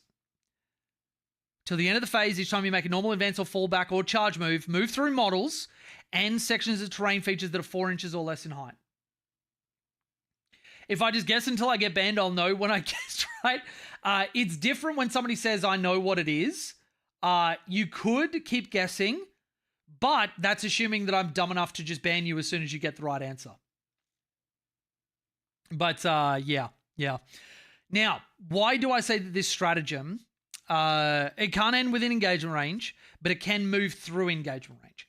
Why this is such a big deal is that on WTC terrain, which in Australia we play on almost universally, on 2-story buildings, before it turns into that second level, that is 4 inches or less in height, we can now stage and move through areas that we could not before, meaning that your now 12-inch move Thunderwolf Cav are even better. It is insane what you can do with this. As well as you can't move block Thunderwolf Cav anymore unless you block out where they need to stand fully. Impetuosity is Wolfen and Bloodclaws get to Blood Surge for 1 CP, which is really nice. Pinning Fire, nobody cares. Coordinated Strike, uppy downy, which is really good. Beast Slayer is the only one that I'm looking at where I'm like, this could legitimately make me not want to play Gladius or Stormlands. It still doesn't beat it out because army-wide advance and charge and fallback and charge is just like, as well as auto advance 9, as well as armor of contempt, as well as reactive move, as well as -1 to hit, -1 to wound, as well as reroll charges and lance. I mean, you see what I'm talking about. You see what I'm talking about. I'm not actually going to do it. I appreciate that, Loopy. I appreciate that. And I do like that my community has latched on to the spoiler rule. The spoiler rule is only fun to engage in when everybody actually, takes it seriously and engages in it. And that's not to say that if people are excited about stuff that's like coming out the GW have announced or whatever, that they should worry about being banned about that. It's more about stuff that like hasn't been confirmed, like we've got a stream coming up, or it's like insider information, or it's whatever else. You can ask like, hey, I've heard something. Do you mind if I put it in? That's absolutely fine. It's when people are just like, blah, and then it spoils it and whatever. All right, so that's the detachments. In order, it goes Beast Slayer at the top. Then I would probably say Bold and Hunter together because Hunter, its detachment rule and enhancements are better. Bold, its enhancements are good, but its stratagem suite is just fucking incredible. Hi from Cleveland, Ohio, USA. Play Crude. Hi, John Kidd. How you doing? Speaking of Play Crude, Rampage is still looking fantastic, and I have not heard anything that is going to change that. Having said that, I didn't ask a pointed question, so yeah, we'll see what happens with the data slate. But yeah, I'm a big Crude man. Always good to see another big Crude man. All right, Logan is going to be an auto include even as a solo model. Turn 1, bring something on from Strat Reserve, not just his unit, but pick a unit in Strat Reserve, and then a big old Vectora is just incredible. I think Logan is going to make his way into a lot of my lists, even as a solo model. In all of the testing that I've had, I've included him in every list, and he's felt really good. Really, really good. Nyal is good, but unfortunately, because he can't take enhancements because he's epic, and the units that he can go with aren't like... I mean, I'm not going to make a decision on it yet, but auto advance 6 and assault. First off, assault doesn't matter because nothing has guns that make it worthwhile. So we don't give a shit about assault. And you can't do actions after advancing, so like whatever. Auto advance 6 is a big deal. Is a very, very big deal. And if you've got Stormlance, Head Takers, or whatever, you put it with Blood Claws, they can auto advance 6. That is very, very powerful. That said, he competes for the leader slot with a bunch of very good characters that can take enhancements, and you'll see that in a little bit. So, I used to mod for a big Genshin streamer, so I know seriously you have to take spoilers. Fair enough. I don't know that I've ever played Genshin Impact. I mean, I try to stay away from as much as I can the gacha games, because that's a dangerous rabbit hole to go down. But yeah, I've also never been too much into like the anime sphere. Grey Hunters for the 40 bolter shots. Grey Hunters are too expensive, and same as Blood Claws, having to take them in units of 10 means that we aren't going to see them as much as people think that you are. We really aren't. So yeah, Nyal is fine, but I don't know that we're going to see him as much as you would want. Ulrich, I don't think you're going to see him at all. they took a really good rule and made it so that having the saga complete is whatever, but the best 2 detachments for Space Wolves aren't saga detachments. So, meh. Beyond the Fell-Handed, auto-include, don't fucking at me. In your command phase, he's on the battlefield, gain a CP, -1 to wound, 2 up, 5 up, 5 up, feel no pain, Hellfrost Cannon, as well as a Heavy Flamer, as well as a really good melee weapon. This guy is an auto-include in every single list. In every single fucking list, it's just like, yeah. Ragnar is good, but won't be an auto-include because Battlelust taking away his strength increase was something that was really good for his output. And at the moment, he can only go with Blood Claws or Head Takers. It is a monstrous oversight that he can't go with Grey Hunters and give them something like Advance and Charge. I don't know why he can't go with Grey Hunters. Not saying that would make it like the auto thing that we do, but I mean, 30 OC is great for 10 dudes. Yeah, but like the problem is, has anybody actually tried to maneuver 10 Marine bodies on a table? And have you kept track of the footprint that unit leaves? 20 of them with battle leaders, that unit will evaporate. You will not be able to hide it. You will not be able to hide it for a second. Good players will find a way to get an angle on it. They will shoot the fuck out of it, and that 20-man will waste its points. And then once you get it into combat, Grey Hunters don't do enough. Like, okay, I'm going to scroll down to this because this is something I've seen a bit. Blood Claws and Grey Hunters are not the be-all, end-all that everybody seems to think that they are. For one, let's look at points cost first. Because this is a really big part of the picture. Grey Hunters are almost 200 points for 10 models. You can't take them in 20s, so you've just got 10. If you could take these guys in 5, I would love them. I would love them. You are absolutely right, Sarah. 190 for 10 when Assault Marines are like 50 points cheaper and take Power Fists and can be taken in units of 5 are way better. You are paying a premium for +1 OC and worse weapon options. Like, Grey Hunters are not going to see the light of day. If you see anything, it's going to be Blood Claws because 135 points for 10 of these guys is actually good. And they've got very similar profiles. So with that in mind, let's have a look at the actual data sheets. Where's my boy's battle leader? Nope, it's here. All right. Now, everything in the Space Wolves Codex, and this is something which is incredible, everything got +1 to move. Everything moves 7 inches base, Terminator's 6. Thunderwolf Cav, 12 inches. Bjorn and all of the dreads, 9. Wolfen, 9. This army is exceedingly fast.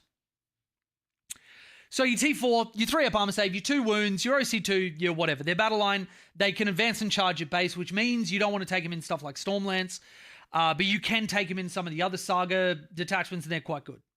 Well, good. Can't take a Power Fist on the leader. You can take a Power Weapon, though, which is still 4 attacks. The only difference is +1 strength, -1 AP. Which is fine, but it's all a bunch of chainswords. 10 dudes, it's 40 attacks. Now, that sounds like a lot until you actually run the numbers. You either overkill stuff that is a great target for them, or you just don't kill stuff that you would actually want to go into. And that, you know, like, again, there is the issue of hiding 10 power armor bodies. Like, they take up the same footprint as a 6-man Rampager unit. Yeah, they can go through walls and whatever, but look at a lot of deployments. You want to have premium space for your head takers, for your impulsors, for your Thunderwolf Cav. It just, I don't know why they're more expensive than heavy intercessors. My thought is that they've been balanced around what GW expects from the sagas. But GW have missed the mark a little bit on how powerful sagas are going to be, and maybe they're balancing them around like Gladius and Stormlance, but if you are balancing them around Stormlance, why give them advance and charge and think that that's going to, like, that's hat on a hat? May I introduce you to the land rated delivery system? Well, let's think about that. If we've got like premium space that's being taken up by head takers and by Thunderwolf Cav and everything else. You only have so much space on a board where you can hide everything. A Land Raider takes up a huge amount of stuff. And yeah, you can move it, you can have them get out, you can charge whatever, but the Land Raider is also a lot of points. It is a lot of points in an army where we want to fit in some very, very premier units. Now, I've fucked with the idea of a Land Raider. This is not at all to say that you are wrong in any capacity. But when we're talking about space setting up, my Thunderwolf Cav will always take priority over a Land Raider. Always. And there's only so much space that stuff can set up in.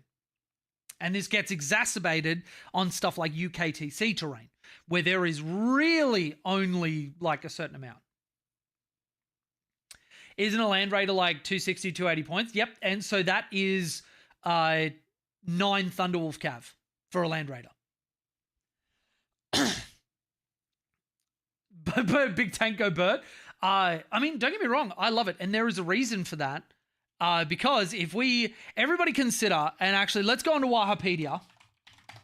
Let me show you a little combination that I have been very excited about. Now, I don't own one of these models. Well, I don't own either of these models yet. So I'll have to see whether I can actually expand out into that. Which, by the way, now that we are back, for anybody who is looking at supporting the channel more directly, we actually have a gifting system set up with R&R Hobbies. So in the description of the YouTube video, we have a link to R&R Hobbies where you can get very, very cheap Warhammer from within Australia. For anybody who's international or anybody who's looking at supporting the channel directly and helping me get stuff on the table to be able to play, if you make a purchase with R&R Hobbies, list Pantheon Studios as the name and 42 Wallaby Way, Sydney, they will know that that is for me, and that product will be shipped out to me and then will be featured in one of my videos or streams. So if you would like to support me directly, that is a great way to do it. And with some of the new Wolves coming out, with Tau stuff, with whatever else, those models will absolutely go to work in tournaments and games and streams and videos and whatever else. So very excited about that. R&R has been very, very kind to me having that set up, because I did get asked about that a number of times. It wasn't actually driven by me. It was driven by people asking. But yeah, so let's have a look at this. We want, where is there other, why do we not have, no, okay, let's just go Stormlance. And then that should bring up all of our stuff. There we go. All right, so Land Raider. Let's have a look at our beautiful Land Raider. So we have it equipped with, 2 Godhammer Las Cannons? Yep, 2 Godhammer Las Cannons. You can get a Hunter Killer, a Multi-Melter. So 2 Godhammers is 4 shots of Las Cannons. Hunter Killer, 1-shot weapon, as we well know. Multi-Melter, 2 shots of Melter 2, Strength 9, AP 4, whatever. And then you've also got like a Twin Heavy Bolter. Twin Heavy Bolter, 2 Godhammer Las Cannons. It's a lot of guns, right? Now, buy Jay a subpar army to make him play it at oh, you motherfucker. I swear I will know that people are wanting to fuck with me when I have a bunch of Necrons roll in. Yeah. Now, this is 240 for the Land Raider. I would like to introduce all of you to the Iron Priest. Now, if you keep up with any Space Wolf stuff, I'm not the first person to talk about this. And you've probably already had people talk about it. But this little fella has Loan Up when he's near a vehicle and Gift of the Iron Wolf. In your command phase, select an Astartes vehicle within 3, regains D3 lost wounds, and gains Rapid Fire 1.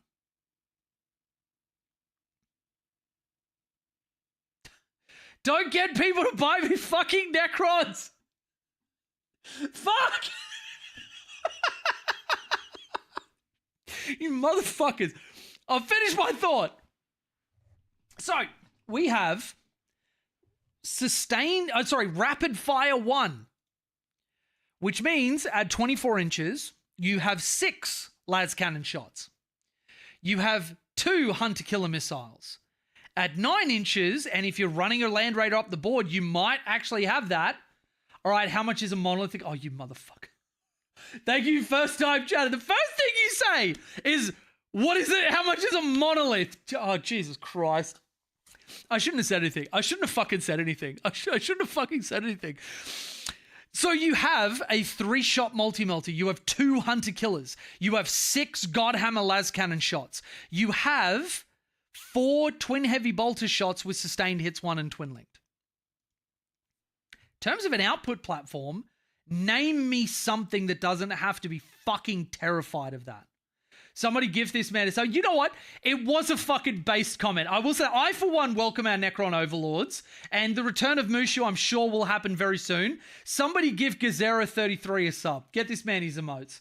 For the low price of 245 AUDU, that's right, you can make J-Blade Necrons. I mean, the conversion rate to US is actually very favorable for that. Even better for the UK pound and the EU dollar. Hey dog, I heard Tao we're going to be busted when the slate drops. Sup with that?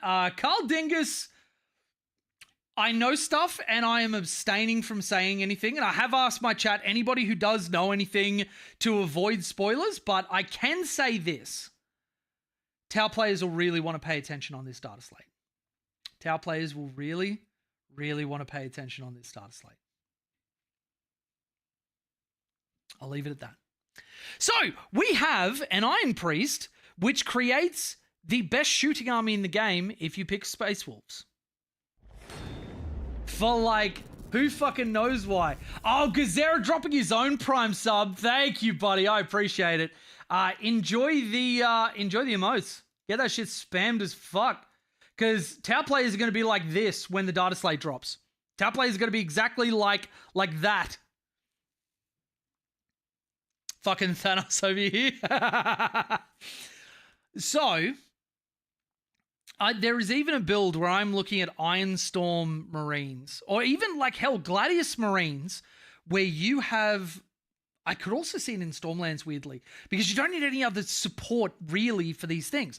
But if you go something like Gladius, where you can give your shooting platforms advance and shoot in, you know, your first turn while everything else is setting up, and then in your go turn, give them advance and charge, like, that can become a really, really big deal. Let's have a look at, like, Gladius and what it gives us. Space Marines, let's just go back to the main page. Like, the Iron Priest, because you can have 3 of these guys and have 3 vehicles rocking that sustained hits. A Pred Annihilator with its twin-linked las cannon, then it's 2 las cannons on the side, and then it's whatever else. All of that, if they get rid of the split fire penalty, I'm buying a Storm Surge. Fuck yeah. I really hope they give some love for the Storm Surge. I haven't heard anything about that. I'm fingers crossed and huffing a little bit of copium. Or hopium, really? I'm going to go with hopium. That they give some love to our Storm Surge, because it really needs it. It really, really needs it. If they did, I'll finish painting mine. Fuck yeah. Fuck yeah. You know, if they do give some love to the Storm Surge, even if it's not like strictly competitive, I'll probably still take it to an event just as like a return to form. Like, you know, why not? Why not? Why is this not... Let's go back to Space Marines. Go back to the detachment rule. Oh, wow, PD. I know connecting to Russia is tough, but goddamn. Call my Storm Surge system of a down, because it's down bad, because it's not doing well, because it's a system that's down with depression. Haha, got him. All right, so... the chapters, Gladius Task Force. So, combat doctrines, you can get shoot and advance. You can shoot and declare a charge in a turn in which it fell back, and you can declare a charge in a turn in which it advanced. So this is really down with the sickness. Oh boy. Because the lead singer is Surge, and it brings things down. I love that. That is actually fucking awesome. So you've got this really good, like, supplemental staging of things that you need, and even though you've only got a detachment rule for 3 turns, a lot of the time that's enough. Then you've got enhancements where you've got... Which one is it? Don't know. You can put Fire Discipline on somebody for like Devastator Doctrine. You could reroll advance rolls, so you can more easily get your stuff into staging positions. A lot of these enhancements, the Honor Vehement for like a Wolfguard Battle Leader, and we'll get to him soon, +2 attacks and strength is fucking nuts. Artificer armor is really nice for a unit that fights on death and is harder to get to that point, because these guys are like commanders. They hit really well on their own, and so it means that they are a force to be reckoned with. Then in terms of stratagems, and this is what really sells Gladius, you've got Armor of Contempt, which is just broadly nice. You've got Adaptive Strategy. You could just give somebody Assault Doctrine for a CP so they can advance and charge, or they can fall back and charge. That is really good for just a unit that you need to within your army. You've got Fight Phase, Fight on Death for 2 CP. Because we've got Bjorn, we can immediately have 2 CP and just fight on death. Storm of Fire, you know, if we're looking at this in terms of like having shooting stuff behind it, Shooting Phase, Astartes unit, ignore cover. If you're in Devastator until the end of the phase, improve AP as well. That is really good for anything that's not like las cannons, where you don't really care about that. Though AP 4 ignore cover can be a very big deal. Honor the Chapter, you give them Lance in the fight phase. And note, this is fight phase. This isn't when you charge like it is in Stormlance. So you don't know if you've made the charge when you spend for it.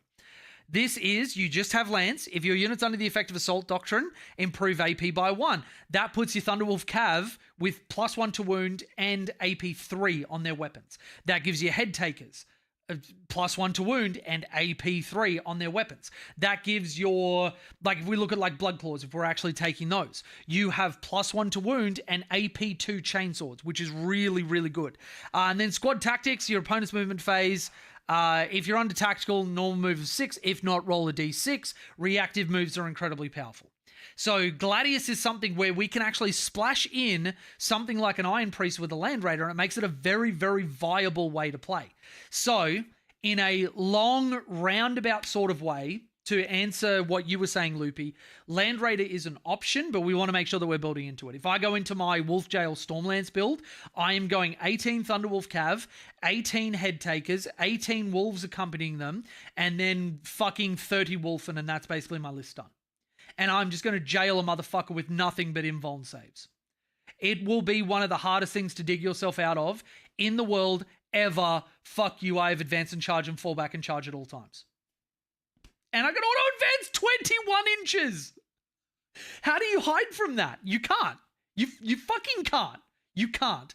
And Logan is still making a unit come in turn 1. And I can take a character of Head Takers, have them have an enhancement where their unit comes on turn 1. And then tries a charge or just counts the battle round as 1 highest. They can also rapid ingress in my opponent's turn, even if it's turn 1, and then walk out and charge them when I need to. It is obnoxious as fuck. Well, you say that, Sarah, but if you've watched Rick and Morty, do you ever consider that maybe we can hide? Like, he's telling us we can run, but we can't hide, but why should I listen to him? He's not my dad. It's interesting. It's interesting. Because the lead singer... I've already seen that message. That's fine. All right, so that's the Iron Priest. Let's have a look at our boy Arjak. This is a D-tier character. He's a great beat stick on his own, and he is good. Problem is, you're never going to want to take more than 1 unit of Terminators, and if I'm taking Terminators, they're going with Logan, unless I've got a real plan for him to go on his own, and even then, it's a points investment that, like... You know, you've got a Terminator unit that can fight on death. That's not bad. Each time he specifically targets a character unit, you re-roll the hit roll, re-roll the wound roll. I would like this to extend to his unit. It would make him a lot better, but them's the breaks. Wolf Priest. This guy is just flat out incredible. Return a bodyguard +1 to wound.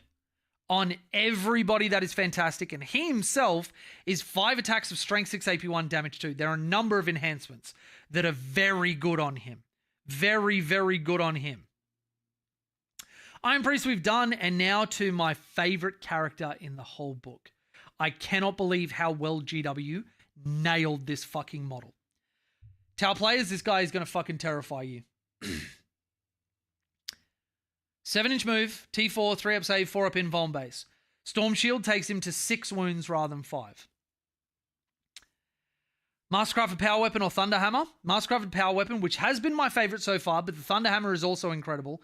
7 attacks on 2s, strength 5, AP 2, damage 2. Thunderhammer with dev wounds is 5 attacks, hitting on 3s, strength 8, AP 2, damage 2. Now, there are a number of enhancements that you can take, especially like, I don't know, in Stormlands, Fury of the Storm, where when you make a charge move, you get +2 to strength, -2 to AP. So you've got a strength 10, AP 4 Thunderhammer with 5 attacks. And then put him with a head taker unit. He's got sustained hits on that Thunderhammer. He's got reroll ones to hit because of his own data sheet ability. And he's also got devastating wounds at base with that Mastercrafted Power Weapon. That Mastercrafted Power Weapon, it's strength 7, AP 4, devastating wounds, sustained hits. It's a lot. It's a lot. And then he fights on death on a 2+ and does it all over again.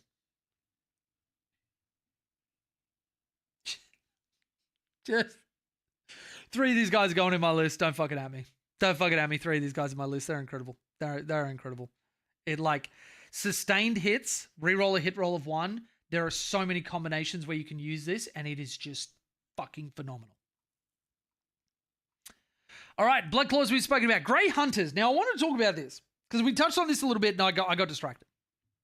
I know you're shocked. So the leader in this guy can take a Power Fist, which is good, or he can take a Power Weapon. But you have to take them in units of 10, and that's what kills it for me. They are so expensive, and you have to take units of 10. No, you can't take a Wolf Priest and a Battle Leader in the same unit. That would be flat out broken. That would actually break the game in a way that GW would have to, like, panic nerf that immediately. So, reroll 1s to wound at all times. If they're within range of an objective marker, 4 rerolls to wound. These guys don't do enough more than an Assault Intercessor unit to validate it. And the OC is not enough. Yes, it's good on paper, but there's plenty of stuff that's good on paper that you just never see in tournaments. There's a reason for that. I don't want to have 270 fucking points taken up in like Grey Hunters. Wait, is it 270 or is it less than that? Is it 170 or 190? 190. Still, it's almost 200 points for a battle line unit. These guys are not equivalent to a Thunderwolf cavalry unit, which are 200 points. Why would I ever want that? When I can spend those 200 points to get a unit of intercessors, which give me sticky, take an assault intercessor unit, which have the same rule, take a power fist, a unit of 5, and offer me so much more, and then have points left over for enhancements or whatever else I need. You know what I mean? Like, yeah, Grey Hunters, GW missed the mark so hard. Blood Claws are a little bit more tenable, but you won't see these guys as regularly as you would want. And a big problem that Space Wolves are going to have with these types of units is defense. Offense, whatever. We got that out the arse. Defense is problematic. So if you look at something like, you know, when this first came out, we were talking about it in the Discord, and Templar Tide naturally came up, and that, you know, Blood Claws are cheaper than Crusader units in units of 20. But Crusader units can also take the character that gives them a 5-up Feel No Pain.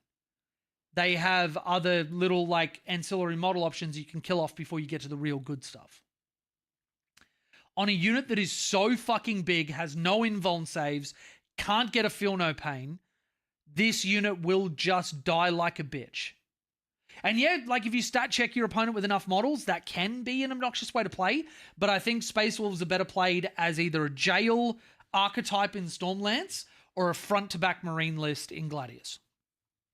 Or same thing in Beast Slayer. Head takers. All right. Now, I'm going to disagree with Art of War here. Art of War had a very lukewarm reception to head takers in their most recent tier list video. I have played a number of games where we're taking these guys as 3/6 bricks. I've had one game where I've had all of the hunting hounds with them as well, the hunting wolves. I cannot tell you what it offers a Marine army or how wonderful it is to have a unit that offers a Marine army something that it normally never has. And that is having a unit that can bait your opponent into poor trading patterns and then allow me to countercharge you. So, when we have a unit of hunting hounds, let loose the wolves means that the head takers and the wolves have to split. They do not stay as a big 12-man or 6-man unit. They split in the declared battle formation step. Run these guys together. You have a wolf unit which moves faster that can go and stand on, say, like the center objective. There's usually, on almost every single terrain setup, a terrain feature just behind that. You have a wolf guard battle leader or a wolf priest, which is sitting on the other side. Within 6 of those wolves, they have OC 1 per model. They are able to do things like actions on the center. They're able to go and get like containment, though obviously that'll be changing with the new card system that comes out because containment's gone. Big rip.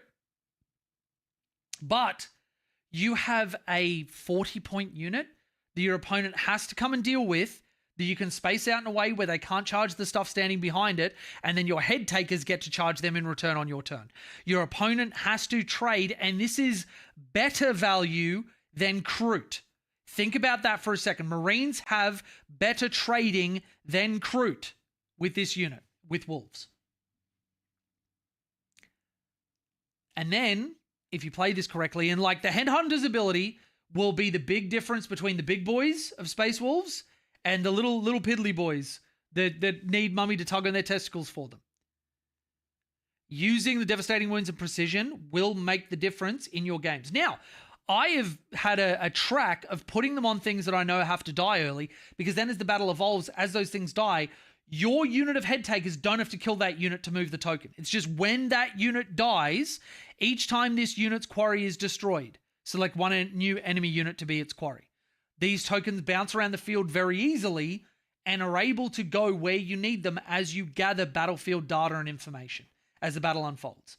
Use them correctly, put them on stuff that you know has to die and your opponent has to trade with early, so then you get to move them onto the units that you want to have them.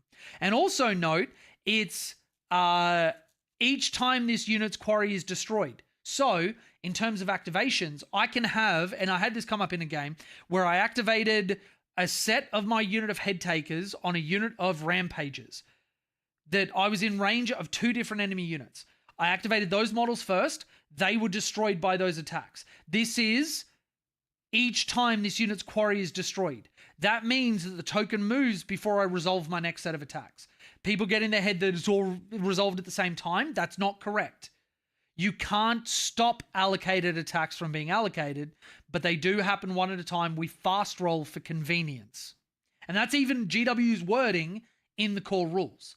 So then you move the token on, and the next unit that I fight, I get my stuff. Or I activate, if I've got 2 units on either side of the board and one unit's quarry is on the unit that they're not fighting with, but another unit is, you have that unit slap it, kill it, and then you move the token onto the unit that unit is actually in combat with, and then you get your devastating wounds and precision. It is like really rewarding when you play it correctly. I fucking love head takers. I have not found a reason to take the paired mastercrafted power weapons, though I could be inclined to do it when I'm playing like a gladiator style list where I'm taking these guys in 3s. And I just want a single shot missile that's going to fly at an enemy unit. And I want to, like pack them into an impulsor or something, which you can do with a leader as a 6-man. But you just want to have them, or like, maybe 2 3-mans with leaders in a land raider. And you're sending them to different locations. You just want a one-shot missile that's not going to hang around. But I've found massive results on having them with a mastercrafted power weapon and a invuln save, because trying to kill a 6-man in return is such a bitch to do. They are more tanky than you think. Anyway. And that's coming from me. I can't roll 4-ups to fucking save my life, and I still think they're tanky. Thunderwolf Cav ST unit, you start with 18 in your list. Not much more to say. If you were here before, you know about those buffs. If you weren't here before, 12-inch move from 10, AP2 instead of AP1, 2 damage instead of 1, and +1 damage on the charge. So you've got damage 3 attacks on an amazing unit. Just Thunderwolf Cav are amazing. Now, it was interesting listening to them. Sounds like Space Wars will be a lot more interesting than they were in the Index. 100%. 100%.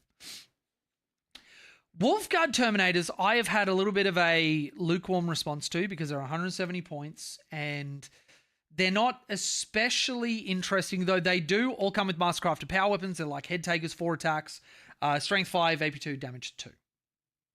Now, the leader can take the Relic Great Axe, which I think you'll be doing. It's devastating wounds, 3 attacks, strength 7, AP2, damage 3, which is very important. There is a lot of damage 3 in the Space Wolves decks, which is a very big deal.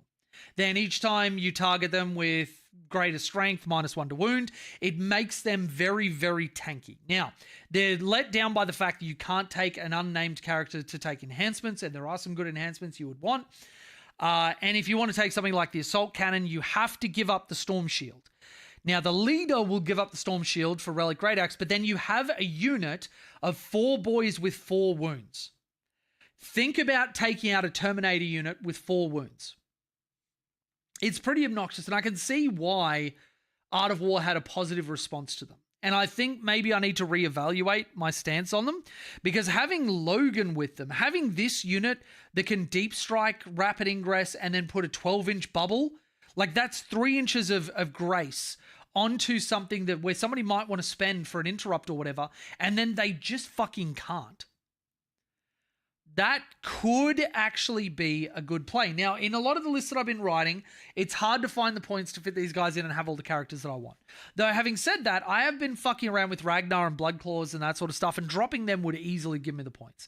So I think maybe I'll look at that, but these guys are a very good, unshiftable brick that you can jail somebody, and then even when they dig themselves out, they've taken enough damage that taking out Terminators becomes an unpleasant task. And then if you're in Stormlands, you can Armor of Contempt. So they need AP3 minimum to get you on your invuln save, which a lot of people won't have in mass supply.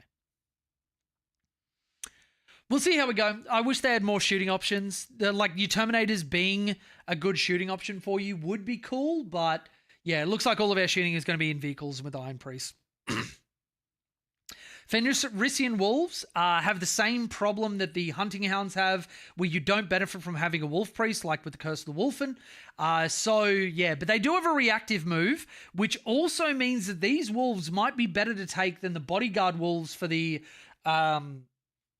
Head Takers, because you've got a built-in reactive move for them.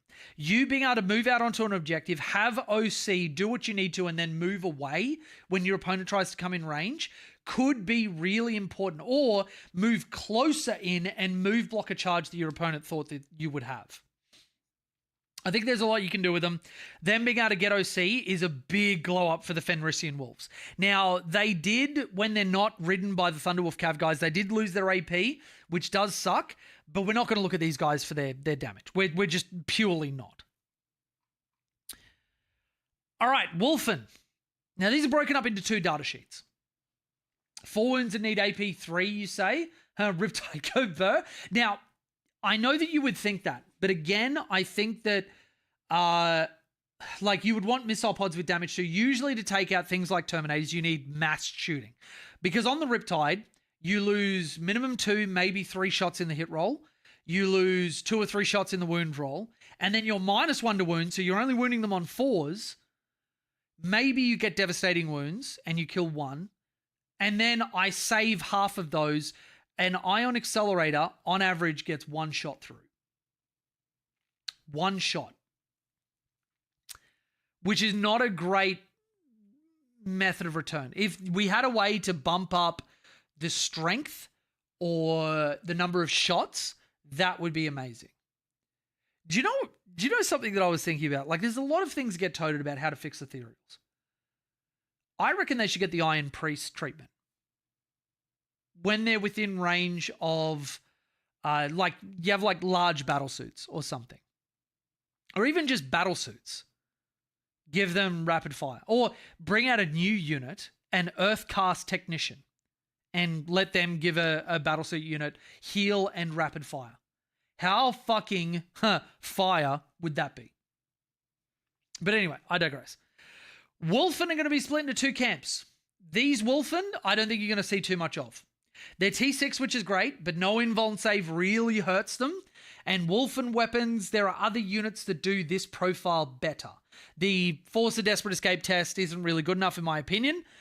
Wolfen with Storm Shields, though, their data sheet ability, whatever, but these guys having innate reroll hit rolls of 1, Thunder Hammers, if you go in Saga of the Beast Slayer, where you attach a character to them, like, for example, a Wolfguard Battle Leader, you have to take the enhancement, so you attach him to it. He gets +2 to move.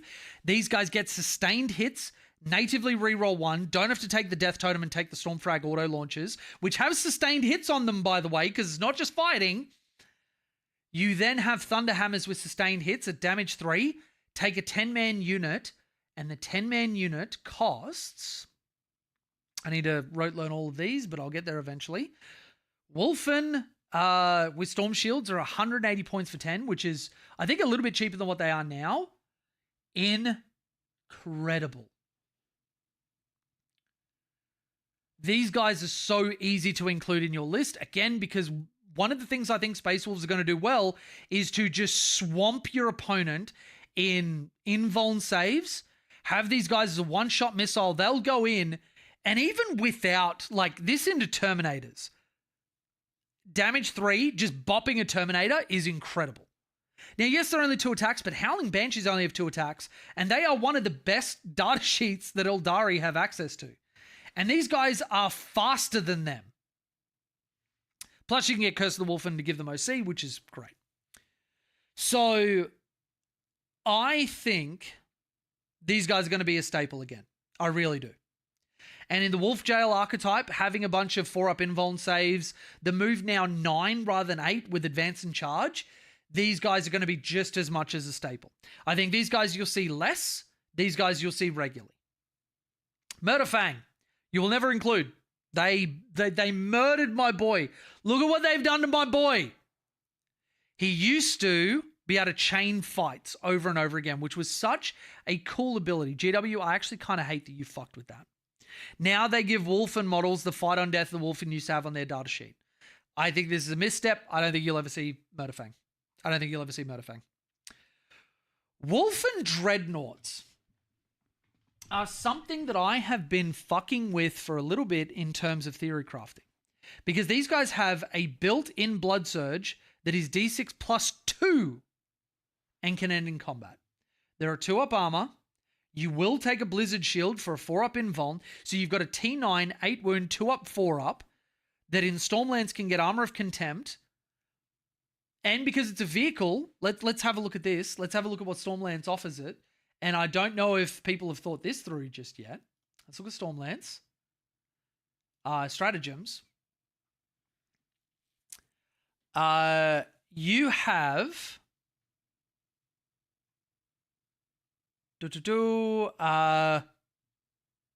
Assault, sustained hits, doesn't really matter. I did think the ride hard, ride fast, I forgot about the Astartes fly vehicle, so it doesn't give them that. But this unit, on its own, with advance and charge, Armor of Contempt, 2-up, 4-up, T9, 8 wounds, Blood Surge, and then having, you get rid of the, I think the Great Wolfclaw, have the Fenrisian Great Axe, and then have a Heavy Flamer. You've got a good Flamer with a Blood Surge, with 2 really good profiles. And I actually really like this. Now, the big thing to consider will be the points to chuck these in there. Wolfen Dreadnoughts are 145 points. They're cheaper than Grey Hunters and offer arguably way more. I am actually going to try and work on getting my hands on Wolfen Dreadnoughts. I do have a box that I found from somebody for like dirt cheap, and he gave me a really good price on it because I actually helped him. He's not a 40k player, and when he found out I was a tournament player and a very good one, he was like, hey, can you help me with like some of my stuff? I don't know how to price it or sell it or whatever else. Gave him a bunch of really good advice, and he actually gave me a really good discount on the stuff. So I've got one that I can put together. I may look at trying to source. I don't know if you'll run triplicate. But, you know, we do often find that stat checking your opponent can be a great way to go. If you've got 3 of these Wolfen Dreadnought backed by 18 Thunderwolf Cav and 18 Head Takers, that can be a lot for your opponent to chew through and not really knowing where to put their shots. So, yeah. They made Murderfang unkillable if he's the bodyguard for any other character because he has a Wolfen keyword. It breaks the game. Unkillable. So Wolfen keyword just means that he gets OC3. It doesn't protect him. And he can't bodyguard for characters. So I'm not sure what you mean by that. Now, you can Iron Priest with him and heal him. Sustained hits on a flamer doesn't do anything, so sustained hits a little bit wasted. But what do you mean it breaks the game, Mike? Because he gets OC3 when he's near a Space Wolves character or 12 of a Wolf Priest. But there's no other defensive benefit that he gets from being near a character. Unless I am massively missing something, but I don't know that I am. The damage cannot be put on a character that is a bodyguard. A character can't join Murderfang. Murderfang is a character, epic hero. Nobody can join him as a leader.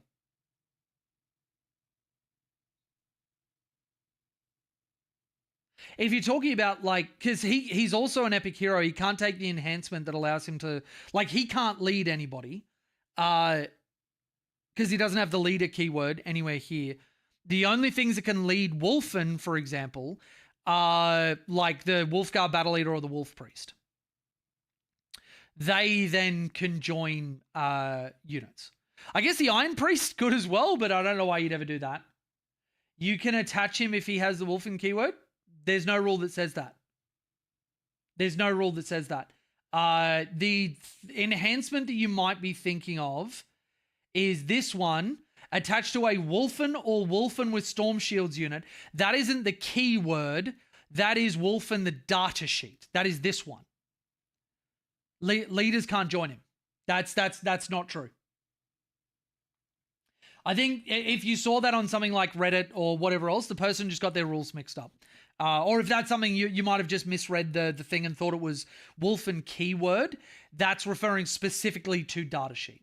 And there is nobody that would, like, if somebody tried to make that argument at one of my tournaments, I would instantly overrule that even if GW didn't have an FAQ, because it is very clearly talking about datasheets and not keywords. So to be honest, that would be a pretty fun interaction if Murderfang could have somebody join him and you got this little pair running around and doing their thing. But yeah, no, the enhancement just allows them to join Wolfen with Storm Shields and the Wolfen unit. And to be honest, you're going to see him with Wolfen with Storm Shields because those two characters +1 to wound on the Strength 5, Damage 3 weapons, really good against like any non-vehicle monster targets.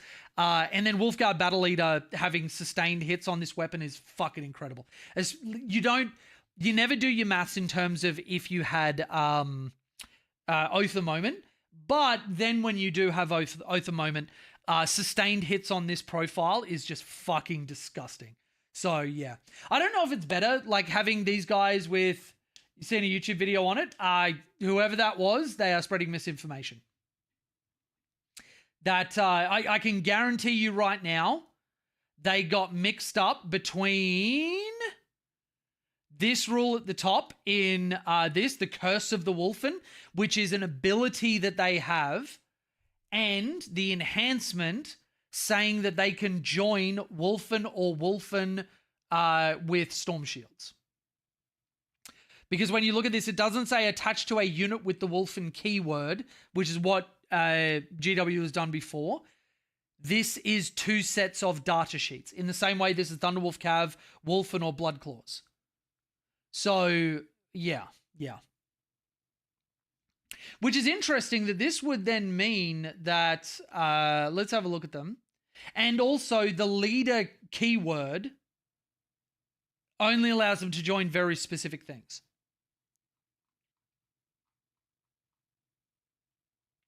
Plus, that would be the first time ever that a leader can join another epic hero without any, like, supporting unit. That, like, if it's enough of a problem, I 100% can see GW day one FAQing that if enough people believe that to be the case. But I will eat my left foot if that's something that GW wanted to happen in this book. I will eat my left foot. I will allow Chelsea to step on my neck until I literally die. Not just a sexual thing, but until the spirit leaves my body. 100%. And I don't say 100% lightly. So, Wolfen Dreadnoughts, I honestly think are an option that you can consider. 145 points for them is really, really fucking good. Really fucking good. Is this VOD going to be up on YouTube? It's already up as a stream on YouTube. The second I hit the go off button, it will be there. Yep. So, Gazera, you're saying the same thing, but again, I think people are getting their wires crossed between the Wolfen keyword and a unit being called Wolfen. So the VOD is going to be up there. It's 1 a.m. Yeah, you'll 100% be able to watch it as soon as I hit go off. Or if you go to YouTube right now, you can actually just like go back, and then once I go off, it'll let you watch the VOD as normal. So YouTube, it's something I wish Twitch did actually, where you had good VODs to watch, but unfortunately, yeah, YouTube's kind of the place to do it. But yeah. Murderfang, greatest character now. Oh, fucking oath. Fucking oath. All right, so Vendread. Now, this one I was really hot on when I first saw. But I think that the Vendread isn't going to see as much play. +1 to advance and charge is nice. It's got move from the Wolf Lord on Thunderwolf character. That said, the Vendread, you're looking at 140 points. Now, you might be saying, yeah, that's 5 points cheaper than the Wolfen Dreadnought. Yes. But unlike the Wolfen Dreadnought, it's not as much of a contained package on its own. It's still T9, 2-up save, 4-up invuln. You know, it's got a Fenrisian Great Axe. You can take a Hellfrost Cannon with it, which is really incredible. You replace the Storm Cannon with it. You replace the Storm Bolter. So it does have 2 Flamers. And the Hellfrost Cannon having damage 5 is really, really good. That said, if you take because you Assault Cannon, Storm Bolter, Dreadnought Combat Weapon, replace with Fenrisian Great Axe, Blizzard Shield, and Heavy Flamer, which means you can't have the Hellfrost Cannon if you take the Great Axe and the Blizzard Shield, which is exactly what you want. So it basically is just like a Wolfen Dread.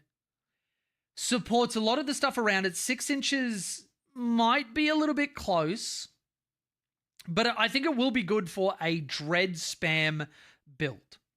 I don't know that this is going to fall into a lot of my lists. It is kind of a fun meme that, you know, like, oh, this thing can, get people that are coming in from Strat Reserve or whatever, and then +1 to charge, which means an 8-inch charge out of Deep Strike or whatever. But I think it's a little bit too niche. And I think there are other ways to play front to back 40k, which are just better than using that 140 points on better units. And it's really weird to say that the Wolfen Dreadnought I can see myself including really easily because of the Blood Surge. But this also doesn't have a Feel No Pain, where the Wolfen Dreadnought has a 6-up Feel No Pain. And if you're like, oh, well, it's only a 6-up, Jay, a 6-up changes more than you might think. We're not putting any stock in Codex points, are we? There's never survived day one. They won't survive day one. The rumors that I have heard is that Wolves are actually going to get fucking points cuts. So if you think these are good now, wait until the data slate tomorrow night. I could be wrong, and GW have been known to back out right before a data slate drops and we just get fucked. But that is the rumor that I have heard, and we'll see if they follow through on it. But yeah, I wouldn't believe Codex points. We can plan, we can roughly plan, but you don't put too much stock in it. Maybe they make Grey Hunters viable somehow. I don't think so. I don't think they will. Because Grey Hunters' problems, like they would need a significant points cut.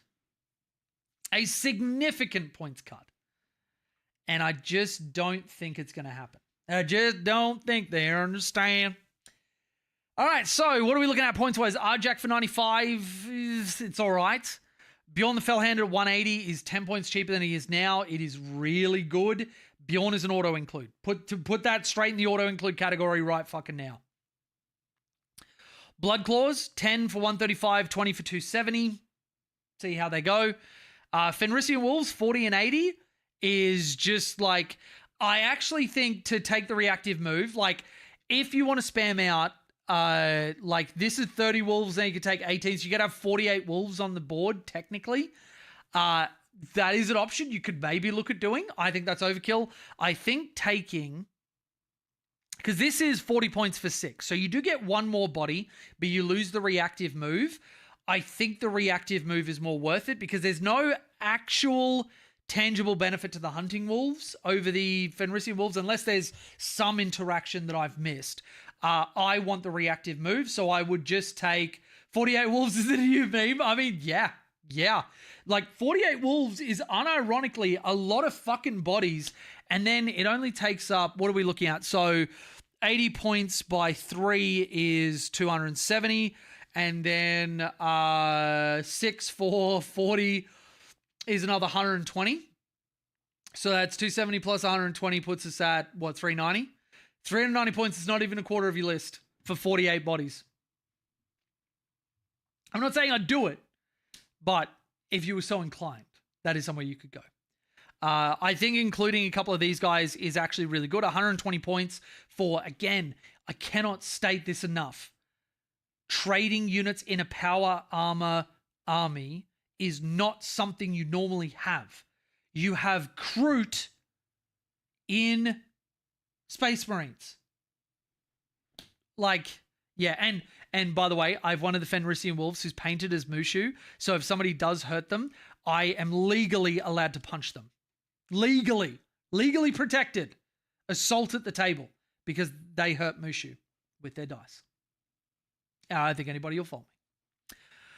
Grey Hunters 190, way too expensive. Iron Priest for 60 points, way too cheap. Logan Grimnar at 110, probably about right, honestly. Murderfang 170, way too expensive. What are you thinking, GW? Like, oh, look how they murdered my boy. Nyal at 85, too expensive to compete with the characters that are unnamed that they've got in the list. Ragnar at 90, yeah, it's probably all right. I'd probably like to see both these guys come down, make them a little bit more viable. Again, because they're competing with Wolf Priest and Wolfguard Battle Leader, which, like, yeah.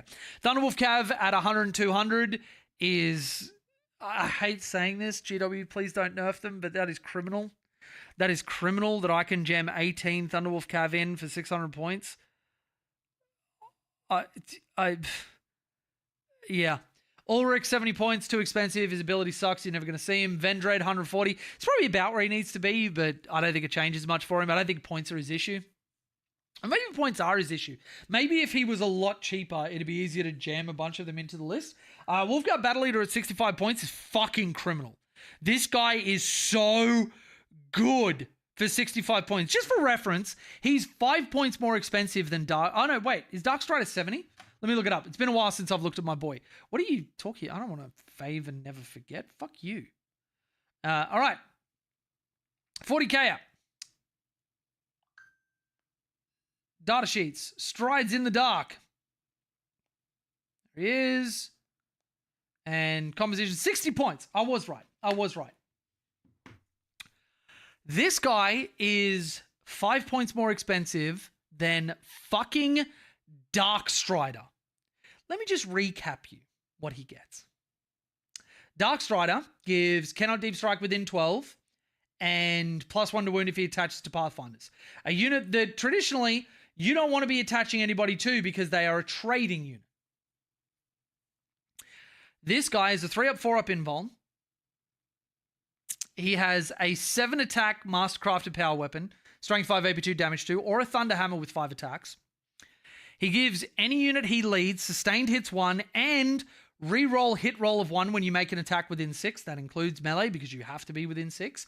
And that is all of their weapons. Just weapons equipped by models in the unit have sustained hits 1. Everything. Reroll hit roll of 1 for everything when you target it within 6. He can get wounds of 6 and he fights on death on a 2+. These two models are not equivalent. Especially because the other guy who can't take enhancements, but this guy can, Dark Strider, is an epic hero. Cannot take enhancements. Let that mull over and sink into your brain for a little bit while I go through some of the other points. Wolfguard Battle Leader 65. I have heard a rumor that the Wolfguard Head Taker is going to get a points cut, which I welcome wholly, and I do enjoy. You have options of different sizes with hunting wolves or without. 3 head takers is 90 points. 3 and 3 is 110. 6 and no hunting wolves is 180. And 6 and 6 is 220. So to recap, for 1,260 points, I can get 48 bodies. 18 by 3, is that correct? Yeah, 48 bodies. I can get 48 bodies, 36 of them have 4-up invulns. And either 3 or 4 wounds. Yep. Wolfguard Terminators, 180 points. Although they're 170, they're 180. I hope these guys get a cut, but 180 for Terminators might actually be okay, especially if you are just taking Logan and you want to attach him to a unit, so he's even harder to remove. That could be good. 10, I don't think you'll ever see. 360 is just too much. Wolf Priest for 70 is probably about right, honestly. Wolfen without the Storm Shields are cheaper. I don't think they're cheap enough to validate not having an invuln save. 10 points for an invuln save, an anti-vehicle, anti-monster 3+, at damage 3. That is not worth it. Not in any capacity. Wolfen Dreadnought at 145. Sounds about right. Pretty good model. And Wolfen with Storm Shields 9180. Sounds about right. Pretty good unit. The points and the detachment enhancements I'm not really going to go through, but like, you know, Swift Hunter, 20 points for a 7-inch scout move on the entire unit. Yeah, I'll pay that. Bracket Steel, 20 points for +2 to strength and +1 damage. Yeah, I'll probably pay that. That sounds about right. Helm of the Beast Slayer, 15 points for permanent AOC. Yeah, I'd probably pay that. But that is my rapid, well, not really rapid fire because we spent a bit of time yapping, which I've enjoyed. But that for that is my review of the Wolves so far. We'll see what happens in the Data Slate tomorrow.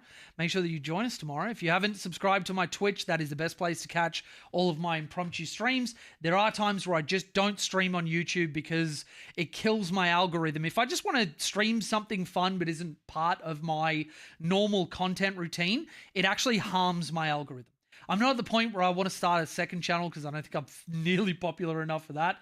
But yeah, if you want to catch our impromptu streams, hang out with me, see all the stuff that we're doing, random ass games, random ass yaps talking about. There are some times where I'll just talk about Tau shit and we'll cook a list and we'll do whatever. Make sure that you follow the Twitch channel. And while you're there, drop a Twitch sub. Big thank you to all of my patrons who make all of my videos possible. They get exclusive access to the Discord, exclusive access to me, including events, and my Pantheon tier members get coaching from me every single month, as well as getting special events that are only included for them. So if you would like to join them, support the channel, support me, that's the best way to do it. We're fucking back, everybody. Do the internet things, like, subscribe, whatever, or don't. I'm not your dad. Thanks for joining me, everybody. It has been wonderful to see everyone. Thank you for such a beautiful welcome back, and I'll see you in the next one.